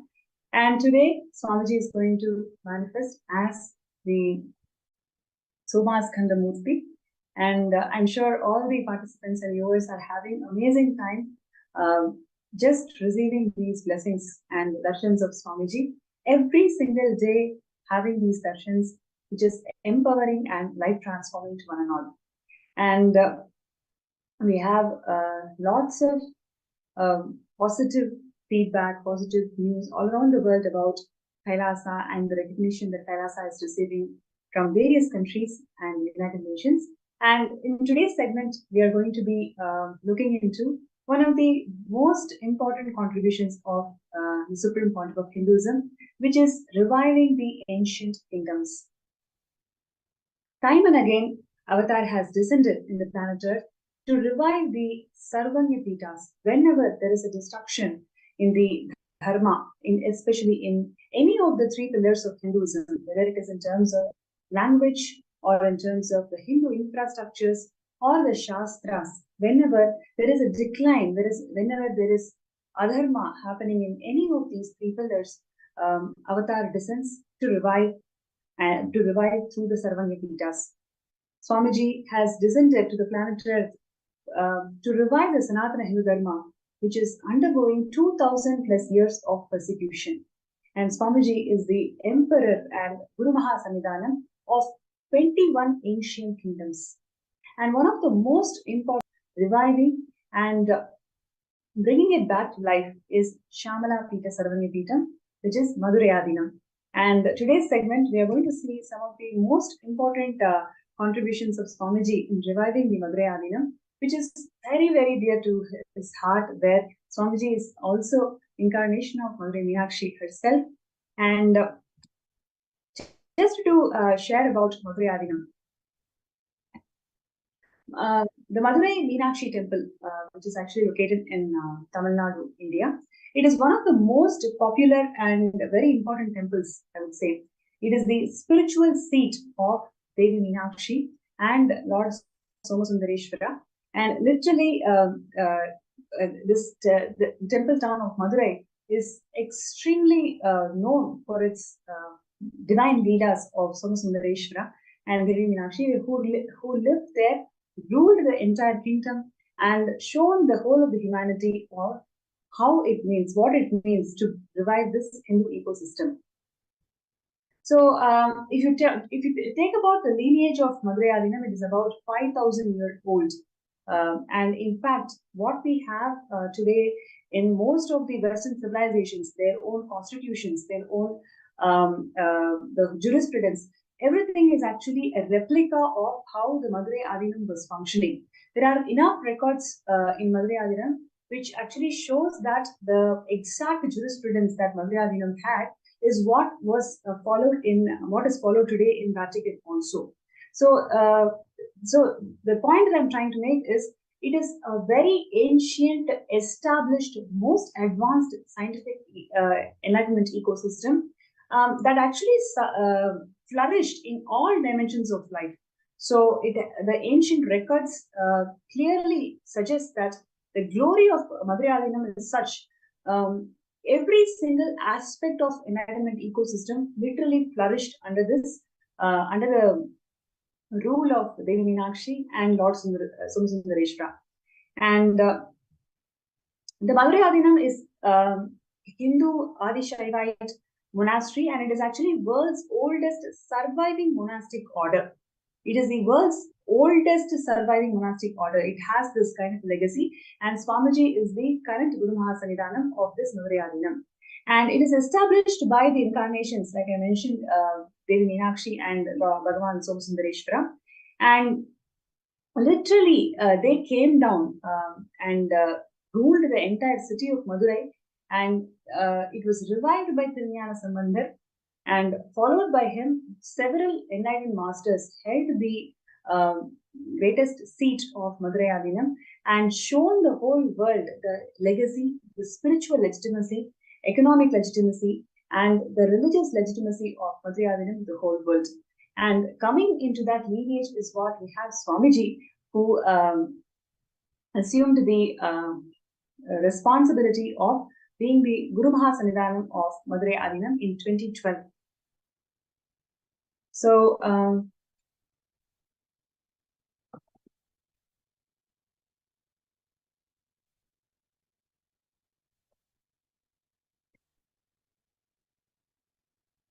so throughout this session, I would like to hear from all the viewers and participants your feedback. What are your thoughts? Just seeing the rich tradition of Madurai Adinam being revived by Nijavatara Swamiji.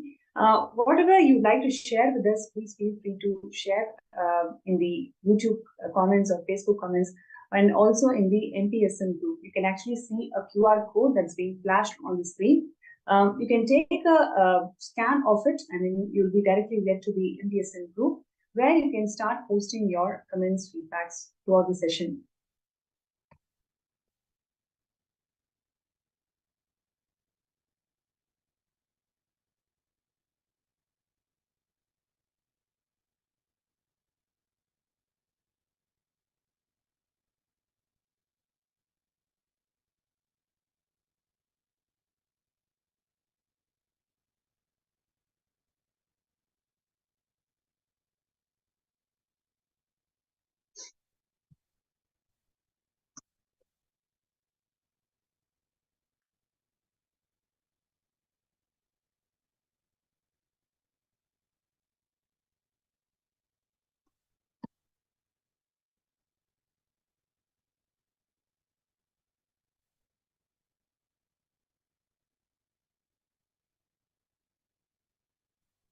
And before we get into more details, also would like to share with all the viewers that the Pandyan kingdom, which is actually one of the oldest Hindu empires, and it has the longest history of continuously ruling as an empire. The Guru Mahasannidhanam of Shamala Pita Sarvanya Pita Madurai Adinam was the spiritual head Guru and also the political head of the state of this Pandya kingdom, which is a very important statement that I would like to share with all the viewers, that they also act as the political head and they are also the spiritual head of this kingdom. And even in contemporary colonial era, the Madurai Adinam has actually appointed the Guru Mahasannidhanam as the Pandya Niyamana Murai, Pandya's coronation procedure. This actually very clearly shows that the Guru Mahasannidhanam is the spiritual head and as well as the political head of the Madurai Adinam and the Madurai kingdom.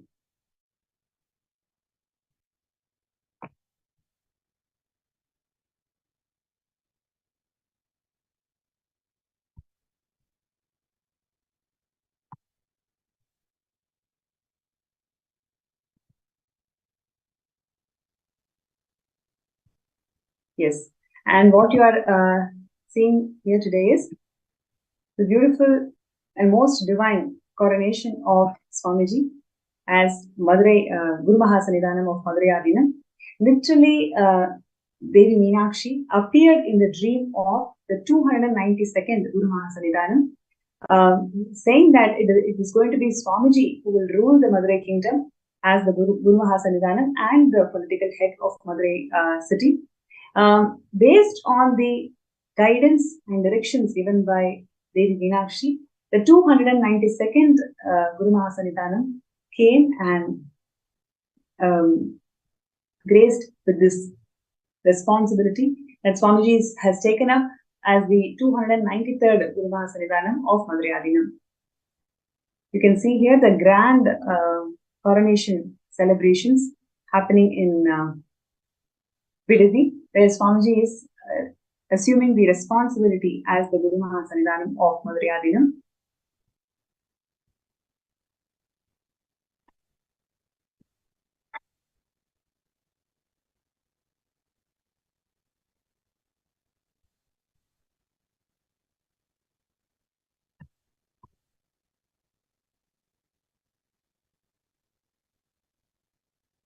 Yes, and as soon as Swamiji assumed the responsibility as the Guru Mahasannidhanam of Madurai, Swamiji started reviving all the temples under the Madurai. There are several temples that actually come under the Madurai, which needed lot of care, lot of reformation in terms of infrastructure, in terms of traditions, in terms of puja, in terms of the enlightened ecosystem that the temple must hold. Everything Swamiji revived from the scratch. You can see here the Sachinanda temple in Tamil Nadu, which also belongs to the Madurai. Swamiji actually led a huge revival and restoration process in all the 4 temples that belongs to Madurai. You can see here literally Swamiji himself was cleaning the temple, and he inspired hundreds of peacemakers to join the restoration process. And so much of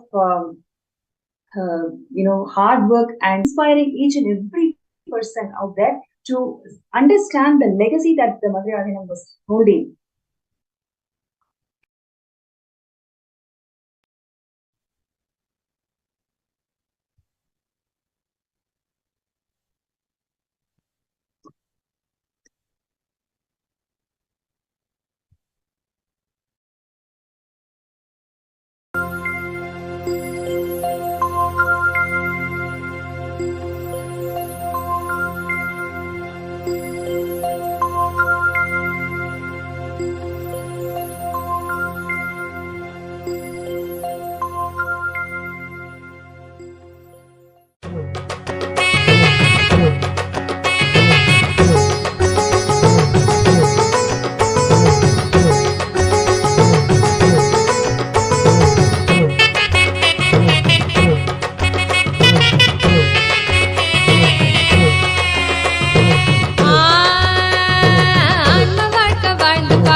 Nityananda சொன்ன சூத்திரம் அது எல்லாமே எங்களுக்கு வேத சாஸ்திரம்.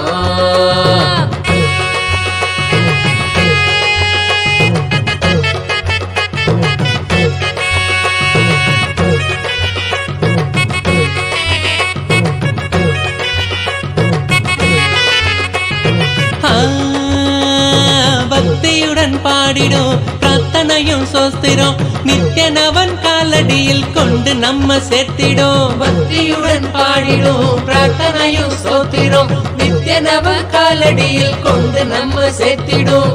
செய்யும் அந்த தியானம் அது சித்தம் தெளிவாக்கிடும். சித்தம் தெளிவாக அது தெய்வீகத்தை கூட்டிடும். செய்யும் அந்த தியானம் அது சித்தம் தெளிவாக்கிடும். சித்தம் தெளிவாக அது தெய்வீகத்தை கூட்டிடும். சக்தி எல்லாம் தேடி வரும் ஞானமும் தான் கூடிவிடும். சக்தி எல்லாம் தேடி வரும் ஞானமும் தான் கூடிவிடும். நித்யானந்தன் சொன்ன சூத்திரம் அது எல்லாமே எங்களுக்கு வேத சாஸ்திரம். நித்யானந்த சொன்ன சூத்திரம் அது எல்லாமே எங்களுக்கு வேத சாஸ்திரம்.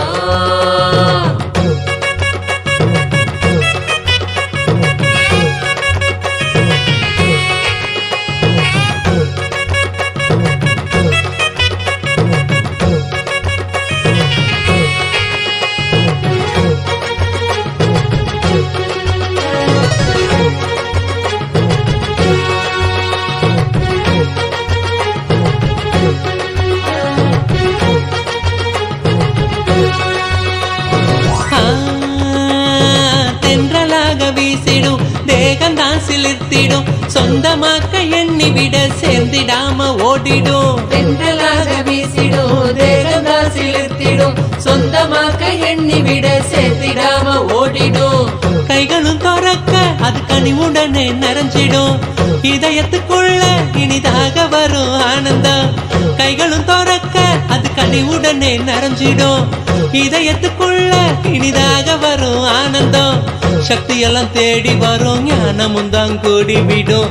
சக்தியெல்லாம் தேடி வரும், ஞானமும் தான் கூடிவிடும். நித்யானந்த சொன்ன சூத்திரம் அது எல்லாமே எங்களுக்கு வேத சாஸ்திரம்.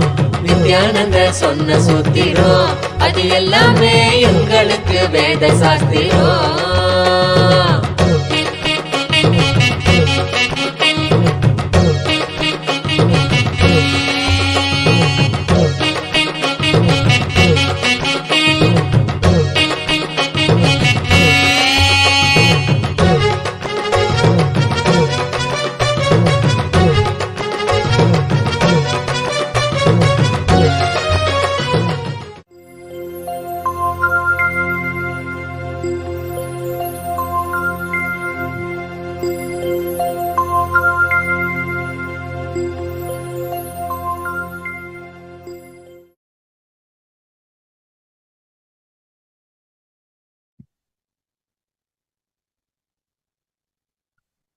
The Madurai Adinam holds a vast and rich heritage for more than 5,000 years of the heritage, where the enlightenment ecosystem that was first originally formed by Devi Meenakshi and Somasundareshwara, and after which literally the ecosystem went through huge persecution by Muslims invaders and also British. And after post independence, the de-legend to this great ancient heritage. And then after which, when Swamiji assumed the responsibility of Madurai Adinam, literally every single wing of the ecosystem, Swamiji started revival. So what we are seeing here is the restoration and revival process, where Swamiji himself personally involved in the entire cleaning process. And you can see Swamiji is inspiring all the peacekeepers of Kailasa to involve in this revival and restoration process.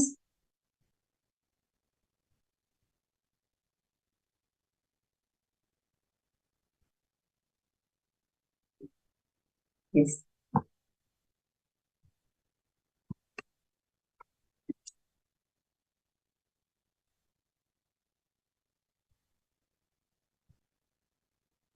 Yes. So, yes, you can see here, in 2012, 22nd May, Swamiji is leading the entire restoration process in all the 4 temples of that belongs to Madurai Adinam. And today, if you see, without Swamiji taking over the restoration and revival of these temple infrastructures and also the traditions, literally the temples have become a common place, as they do not have a single unified face as a leader. It is Swamiji who is the single unified leader of the entire Hinduism, who is reviving all the aspects of Hinduism, whether it is temple infrastructure or the traditions. In every level, Swamiji has revived the Hindu tradition.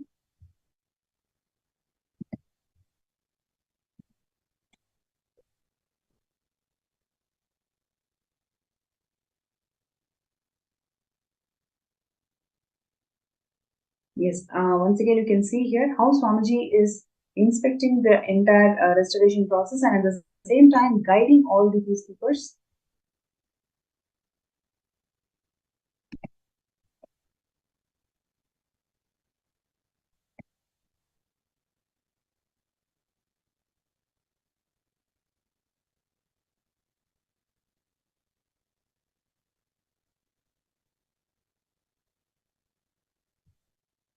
Yes, you can see here how the monks are cleaning the continued temple.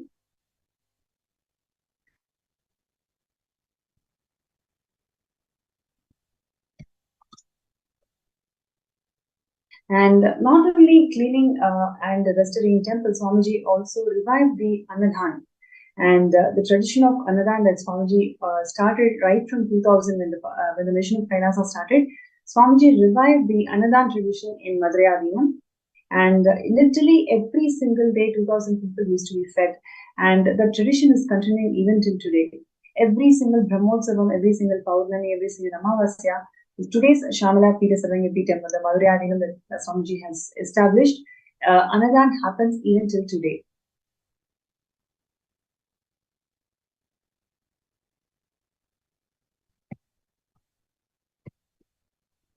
And along with Annadan, Swamiji also revived the Vaidhyalaya. Free medical camps was conducted in all the different places of Madurai Adinam.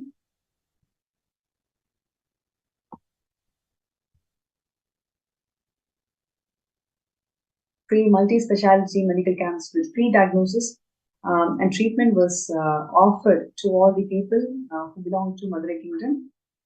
And even till today, Swamiji is reviving all the various aspects of Madurai Adinam. And we're going to share with all of you a small segment on how Swamiji is reviving this Shamala Pita Sarangi Pita even till today.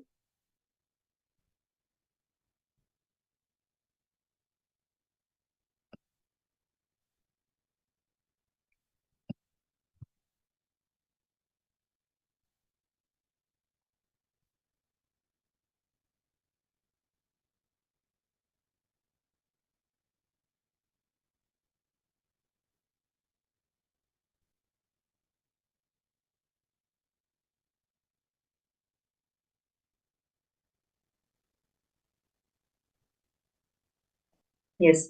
And the current where Swamiji has established the Shamala Pita Sarvanga Pitam, right next to the temple, Madurai temple, Swamiji had revealed some of the historic revelations about the current Shamala Pita Sarvanga Pitam. So on 29th May 2019, historic breakthrough happened when the exact land where Devi Meenakshi emerged from the sacred ritual fire as a 3-year-old, from where she started ruling the entire kingdom of Madurai from the Putrakamishti Yajna, literally from that exact place, the Madurai Adinam, the Shamala Pita Sarangi Pitam is established. The Devi Meenakshi, Parashakti, has blessed us by giving the exact land on which she used to sit on the original throne, Kailasonata Shamala Pita Sarangi Pitam in Madurai. So literally where our current Shamala Pita Sarangi Pitam is located, that is the exact place where Devi Meenakshi emerged from the Putrakamishti Yajna, and she graced us the whole universe with her divine blessings.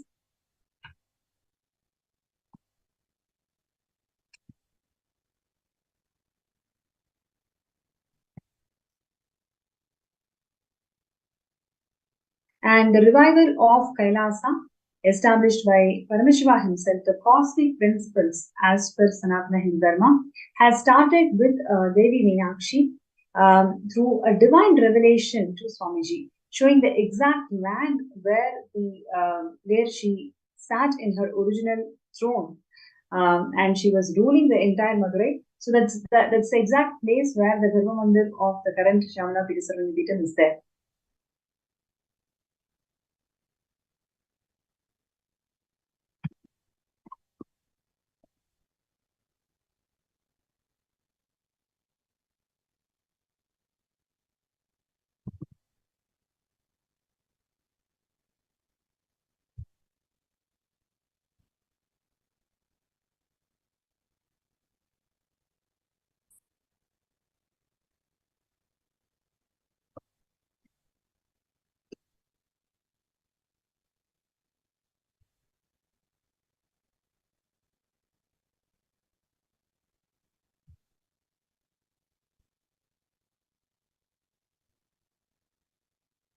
Yes. So in his own words, Swamiji said that Devi Meenakshi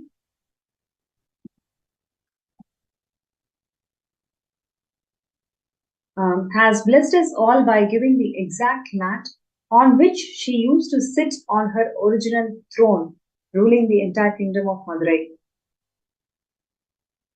And Swamiji revealed from Akashic readings that this was the very place where the sacred fire of Putrakamishti Homa was lit, and Meenakshi emerged out of this fire.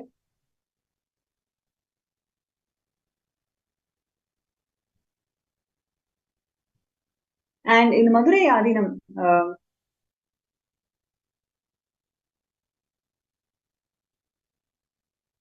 the part of Thiruvilayadal Puranam, compilation of all the Shiva and Devi Parashakti, there is a vivid description of a place where Putrakamishti Homa happened.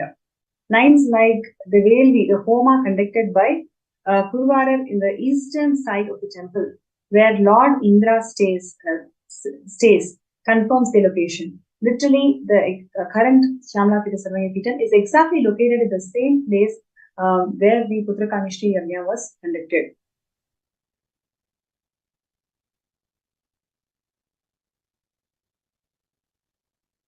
The map below shows the clear marking. You can see here how it is literally eastern side of the temple. This particular place is located, and that's exactly the place that Devi Meenakshi revealed to Swamiji, and Swamiji brought this Shyamala Sarvanya Peetham to one and all for all of us to protect and preserve this historic place.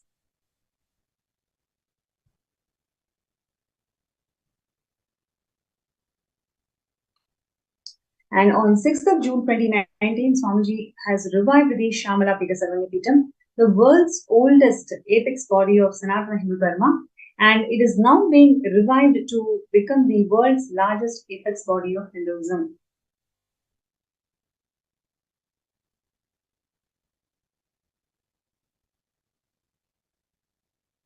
Swamiji is reviving the world's largest Sanatana Hindu monastery, functioning as a powerful enlightenment ecosystem, enriching over 16,000 Kailayasis around the world. And literally, that is the available historic records mention that over 16,000 disciples permanently lived in Tirunjana Sambandhar, the reviver, after which the Meenakshi's, after Meenakshi's rule, it is Tirunjana Sambandhar who revived the Madurai Adinam back.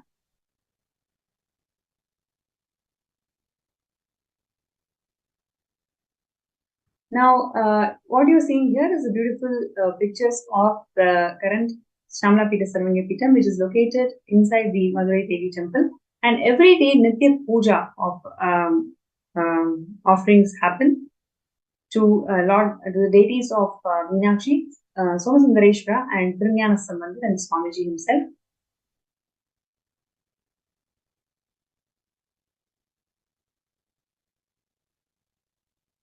Now, what you're seeing here is Kailasa. Kailasa is the ancient enlightened ecosystem established by Paramashivam thousands of years ago. And now Swamiji is reviving Kailasa to its original glory. And Madurai already had 3 power centers, which is political power center, spiritual power center, and linguistic power center. Swamiji is the current head of all the 3 power centers of Madurai Kingdom, and he is reviving all of these power centers to its original glory.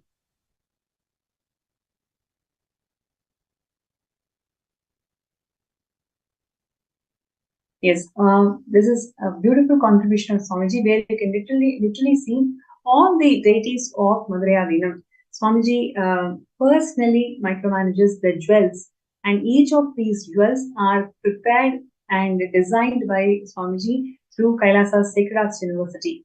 So what you are seeing here are such beautiful small and large size deities. So when I say small, it starts from literally 3 to 4 centimeters, such very, very small micro detailed deities, to huge 11 feet deities. To all the deities of this range, Swamiji ensures that all these deities carry beautiful jewels, and these jewels are personally made in Kailasa Sacred Arts University.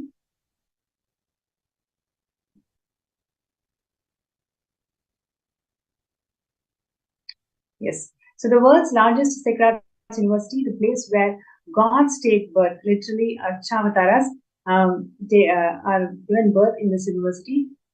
And this will be the largest workshop of all of its kind, whether it is in terms of deities or their paraphernalia or the decorative items. Every single thing Swamiji has acquired and made it in this Sacred University, and the whole thing is shipped to various temples around the world. This art of making deities being practiced in such a huge scale will not just be enlightening the next generation, but it actually revives a lot more generations and a lot more youngsters to start following Hinduism.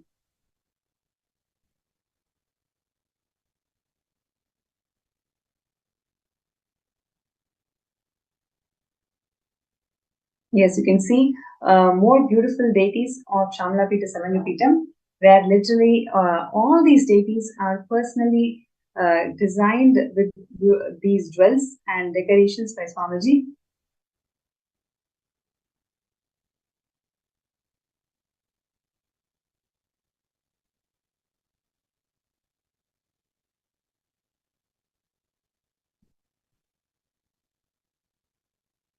And all the Brahmotsavams that are being conducted in Shamalapita Sarangapitam, from the Madhurayadinam, Swamiji personally enriched all of us with the right context and right understanding that it is really Devi Meenakshi and Lord Somasundareshwara is gracing the town of Madurai. Whenever this Mandagapadi happens, whenever the Brahmotsavams are celebrated, when the Archavatara graces from the temple, it is literally Devi Meenakshi and Lord Somasundareshwara is gracing the entire Madurai kingdom.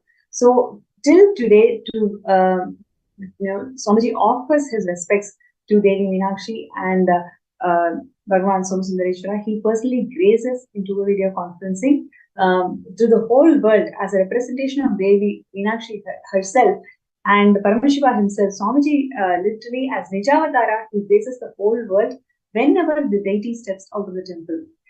So even till today, all the Brahmotsavams, all the moments when the deity graces the entire Madurai temple for Mandagapadi, Swamiji graces the Madurai temple, and he offers the respects to the Archavataras, and at the same time as Nijavatara, he graces the whole world with his presence.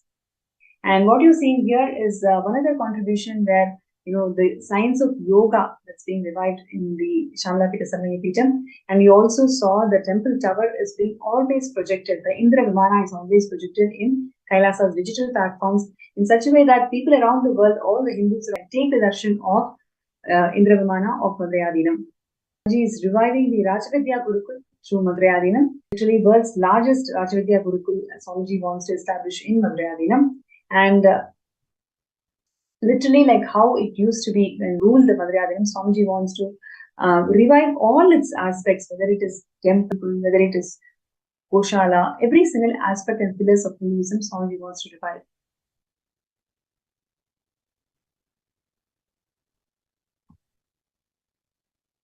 Yes, you can see here how the Gurukul kids are all doing the Akashik reading. And agriculture, even the temples around, places around the Shamalapita Sarangapitam, Kailasa has got the agricultural land where Swamiji is reviving the sustainable agriculture for this Madhurayadinam.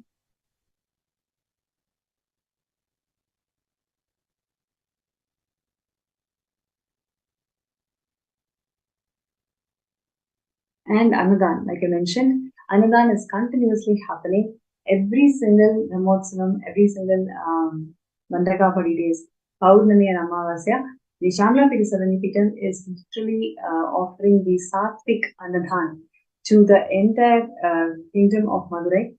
Almost 5,000 people come and take the prasada from Shamalapita Sarangapitam every day whenever there is an Annadan.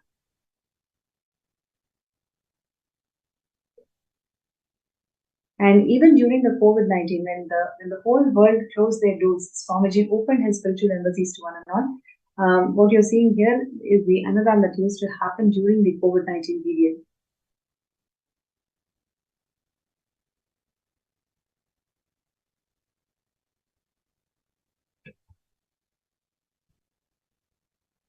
Yes, you can see here clearly during COVID-19, the peacekeepers are wearing the mask and ensuring that people, whoever visited or whoever is walks down the street to Madurai temple, always receive food.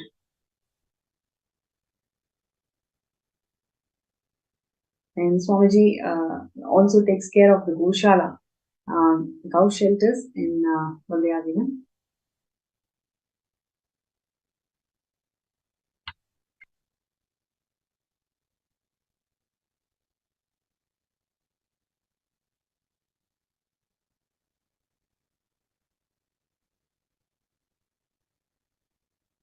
Yes, you can see here the Chitra Brahmotsavam celebrations where literally every day 5,000 people were served from Kailasa's Shamlapita Sarvanapita. And like this, many more humanitarian services are continuing even till today for the revival of Madurai. And it is such a beautiful moment for all of us just to recollect the amount of heart to revive this ancient enlightenment ecosystem. Literally 5,000 history and heritage that the Madurai holds even till today. In fact, the constitution of Madurai is what is being adopted by Vatican today. So the rich tradition and the rich benefits that these ecosystems give us to the world is something phenomenal, and it is a timeless treasure, which is what Swamiji is reviving in all its glory. And so, if you feel many such ancient enlightenment ecosystems, Swamiji wants to revive, and that is what he wants to do through the Sarvanyapita. This is the most important contribution of Swamiji, where ancient enlightenment ecosystems are revived, and it has all become part of this great happening where Swamiji is reviving all these ancient enlightenment ecosystems. So, being a Sarvanyapita Yajaman is one of the most important, most blessed happening in our lives, where literally we become extensions of Swamiji. So, don't miss this opportunity. I request everybody to be part of this grand phenomena.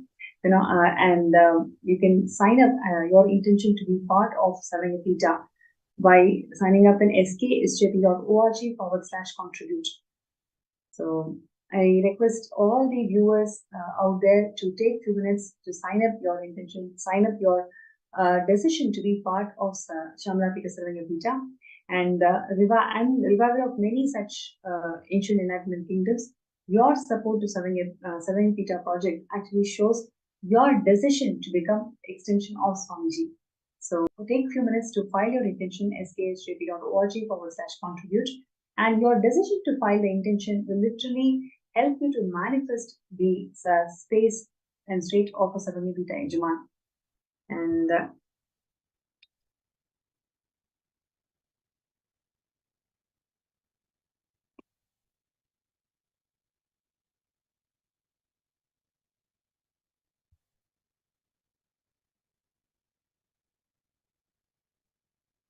yes, and Swamiji has always told all of us that all we need to do is set the intention and work for it. When we take that first step, Swamiji is going to move million planets for us. All it requires is our intention to start our journey. So I request everybody out there to take this opportunity, take this moment to start your journey towards Sarvanyapita. With Swamiji's grace and blessings, simply you will be able to manifest it even actually before the Shivratri itself.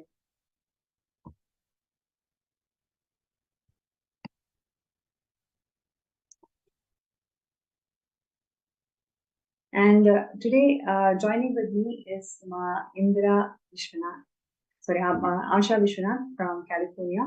She is here with all of us to share her journey with Swamiji and how Swamiji literally transformed her life and has given so many beautiful breakthroughs in her lives. And what is really inspiring her to manifest Sarvanyapita? She's here to join us. She's joining with us today to share her journey and how she wanted to manifest the Sarvanyapita.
Many people asked me, Swamiji, why did you leave such a huge empire you built in India and sitting somewhere in one corner for so many years? Be very clear. It's already 3 years.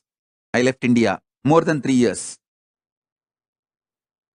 This 3 years is worth, because I have done the foundation, legal, protected, internationally protected place first. Not only I have the immunity of non-prosecutable and immunity and protection as the head of the state, sovereign land, which can't be violated, and the embassy status in multiple places, even sovereign land in more than one places. This 3 years is worth, because the first things are done first, right things are done first. We have a great future. We don't have to worry.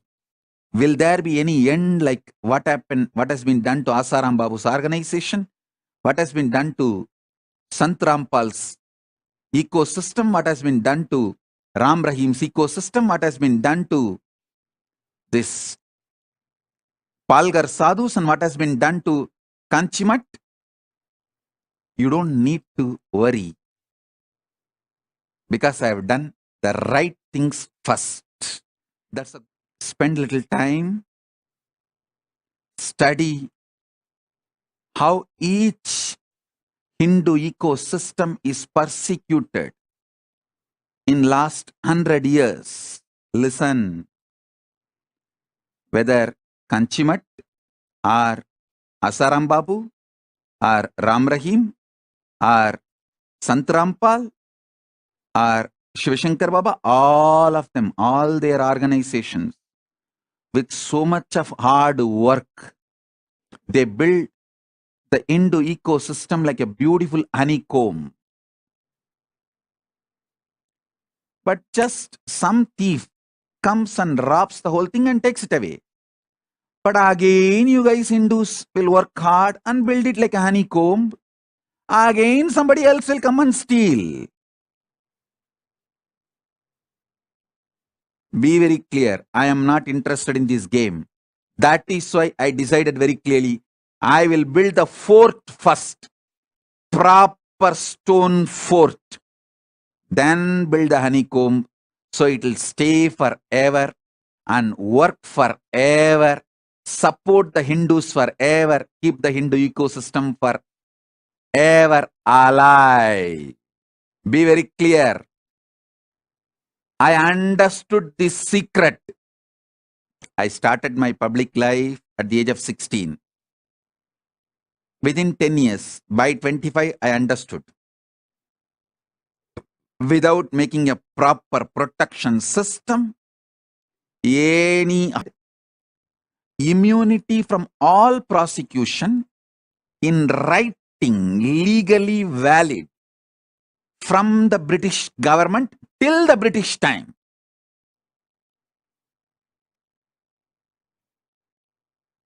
Just 2 generations. Now, those gurus are getting prosecuted. Lawfare is being done. False accusations are put. They are prosecuted left, right, center. Of course, Kanchi Shankaracharya proved he is innocent and came out. But what happened to that organization? What happened to that mutt? What happened to himself? Was he able to stand back? The criminally negligent Hindus did not have gratitude for all the work he has done. The criminally negligent Hindus are not realizing the anti-Hindus are attacking the real Hindus. Because he stood for the Hindus and sticked his neck out, his head was cut. That's all.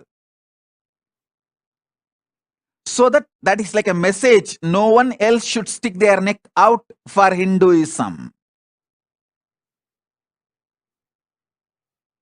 I tell you, I realized this truth. If I don't build the proper legitimate fort, legal protection, even if I work for 100 years and build the Hindu ecosystem, I don't want to say what would have happened. I know very clearly. I know very clearly. I know very clearly.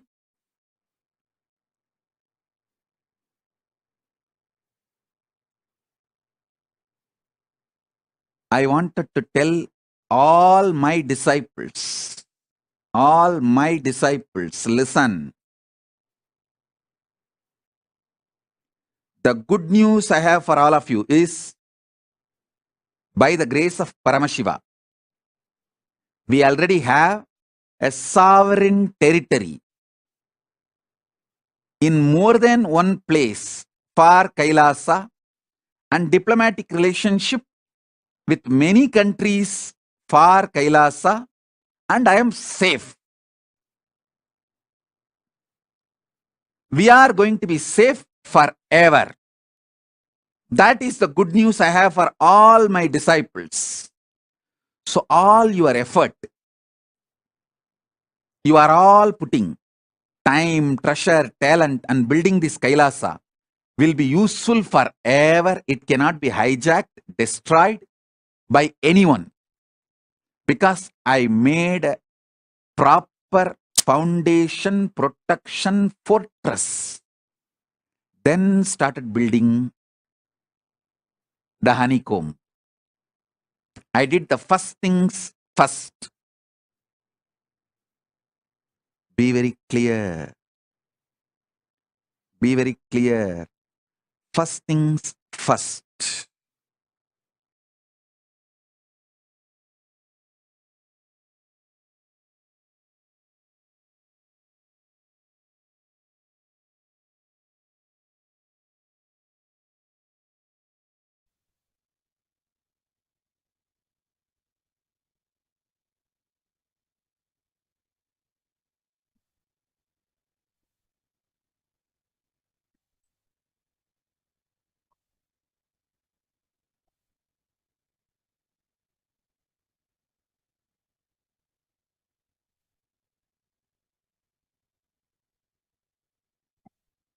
Yes, Swamiji has created this Kailasa nation, bringing that legitimacy to all the Hindus by giving us all the first nation, the sovereign nation of Kailasa to one and all, doing the first thing first in such a way that everything that we contribute towards Kailasa is going to protect forever.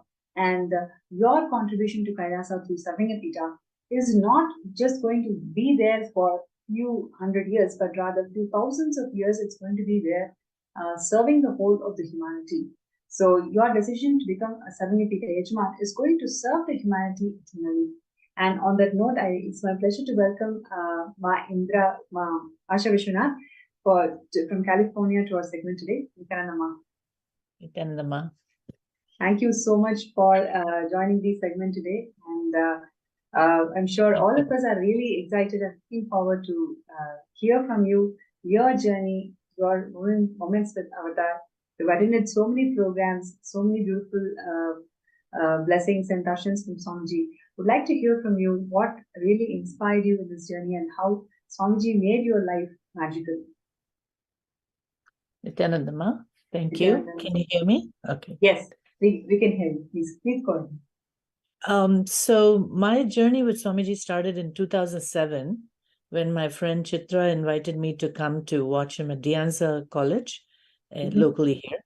And so I went to the college. It was just in a classroom, and we were sitting there, and I saw someone walking down, and he looked just like Swami Vivekananda, walking so magnificently, down the steps and sitting at the chair in the front. And literally the first sentence he said was, I am here to revive the Vedic tradition. Those are the Wow. exact words he used. And I don't know what it is, but something rang in me with it. It's a soul-to-soul connection is all I can say, that made a powerful connection right at that time. But it took me a while, like everything else. I'm in the logical mind, to connect to someone, etc. Right? But the journey started then. I attended all local programs here to do the basic courses. And then after that, attended a lot of programs in LA. We used to go in carpools and vans. It was a great experience. We used to drive on Friday nights, go on the weekend, drive back on Sunday night, back to work on Monday. And Wow. nothing could happen like that without his energy. Wow. And So this was which year, no? Back in 2000. This was in 2007, 2008. Okay. And also 2009. Yeah, end of 2009 before he left from the US. And so it was an excellent experience to go deeper and deeper in connection. And the whole idea is like, we don't even know why, but things fall in place. Wow. We don't question. We just have to have that icha, that intention. And it just happened. Time off from work happened, weekend, somebody was there to take care of my children, and I just went and didn't worry about how am I going to do this overnight trip and stay awake over there. We all went to a certain hotel over there. That experience during those years was just amazing.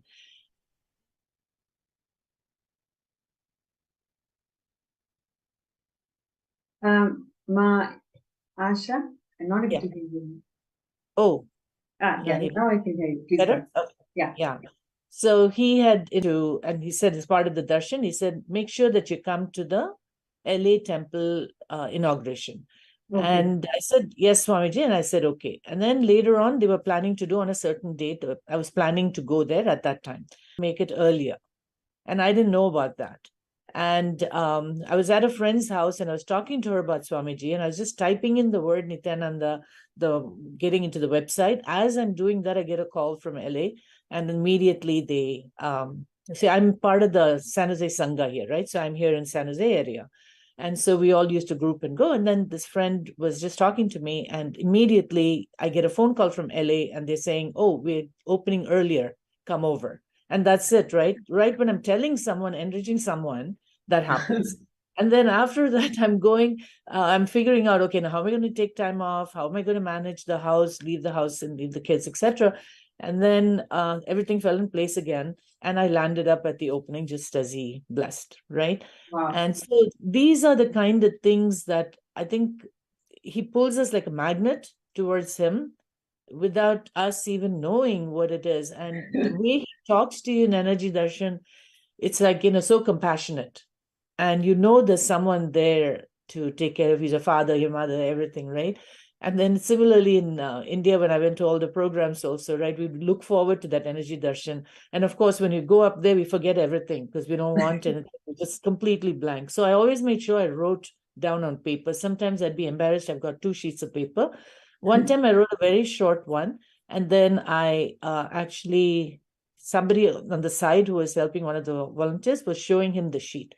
And I'm wondering and I'm thinking, it's like, oh, okay, he blessed me, but he didn't look at my sheet. And then I was feeling sad. I said, okay, that's okay. Maybe, he just didn't look at it, whatever. And whatever I wrote on that, I'd asked for a special darshan for the next day, during the next day darshan. And that's exactly what happened. Oh, and, wow. Yeah, that means he's read it. And I didn't see him looking at the paper, right? So that doubt was cleared. And very often, he with the conversation, he'll bring up and ask questions, etc. So that journey kept going, of course, been to so many programs in India and over here. And each time it only gets us closer and closer to the oneness. And there's never a dull moment, literally. Nothing is repeated. Everything is new. Every 2 weeks is bringing something new. And when he did the kriyas, I used to go from work directly to the temple, our San Jose temple, which is in Milpitas. And I will go every evening after work because he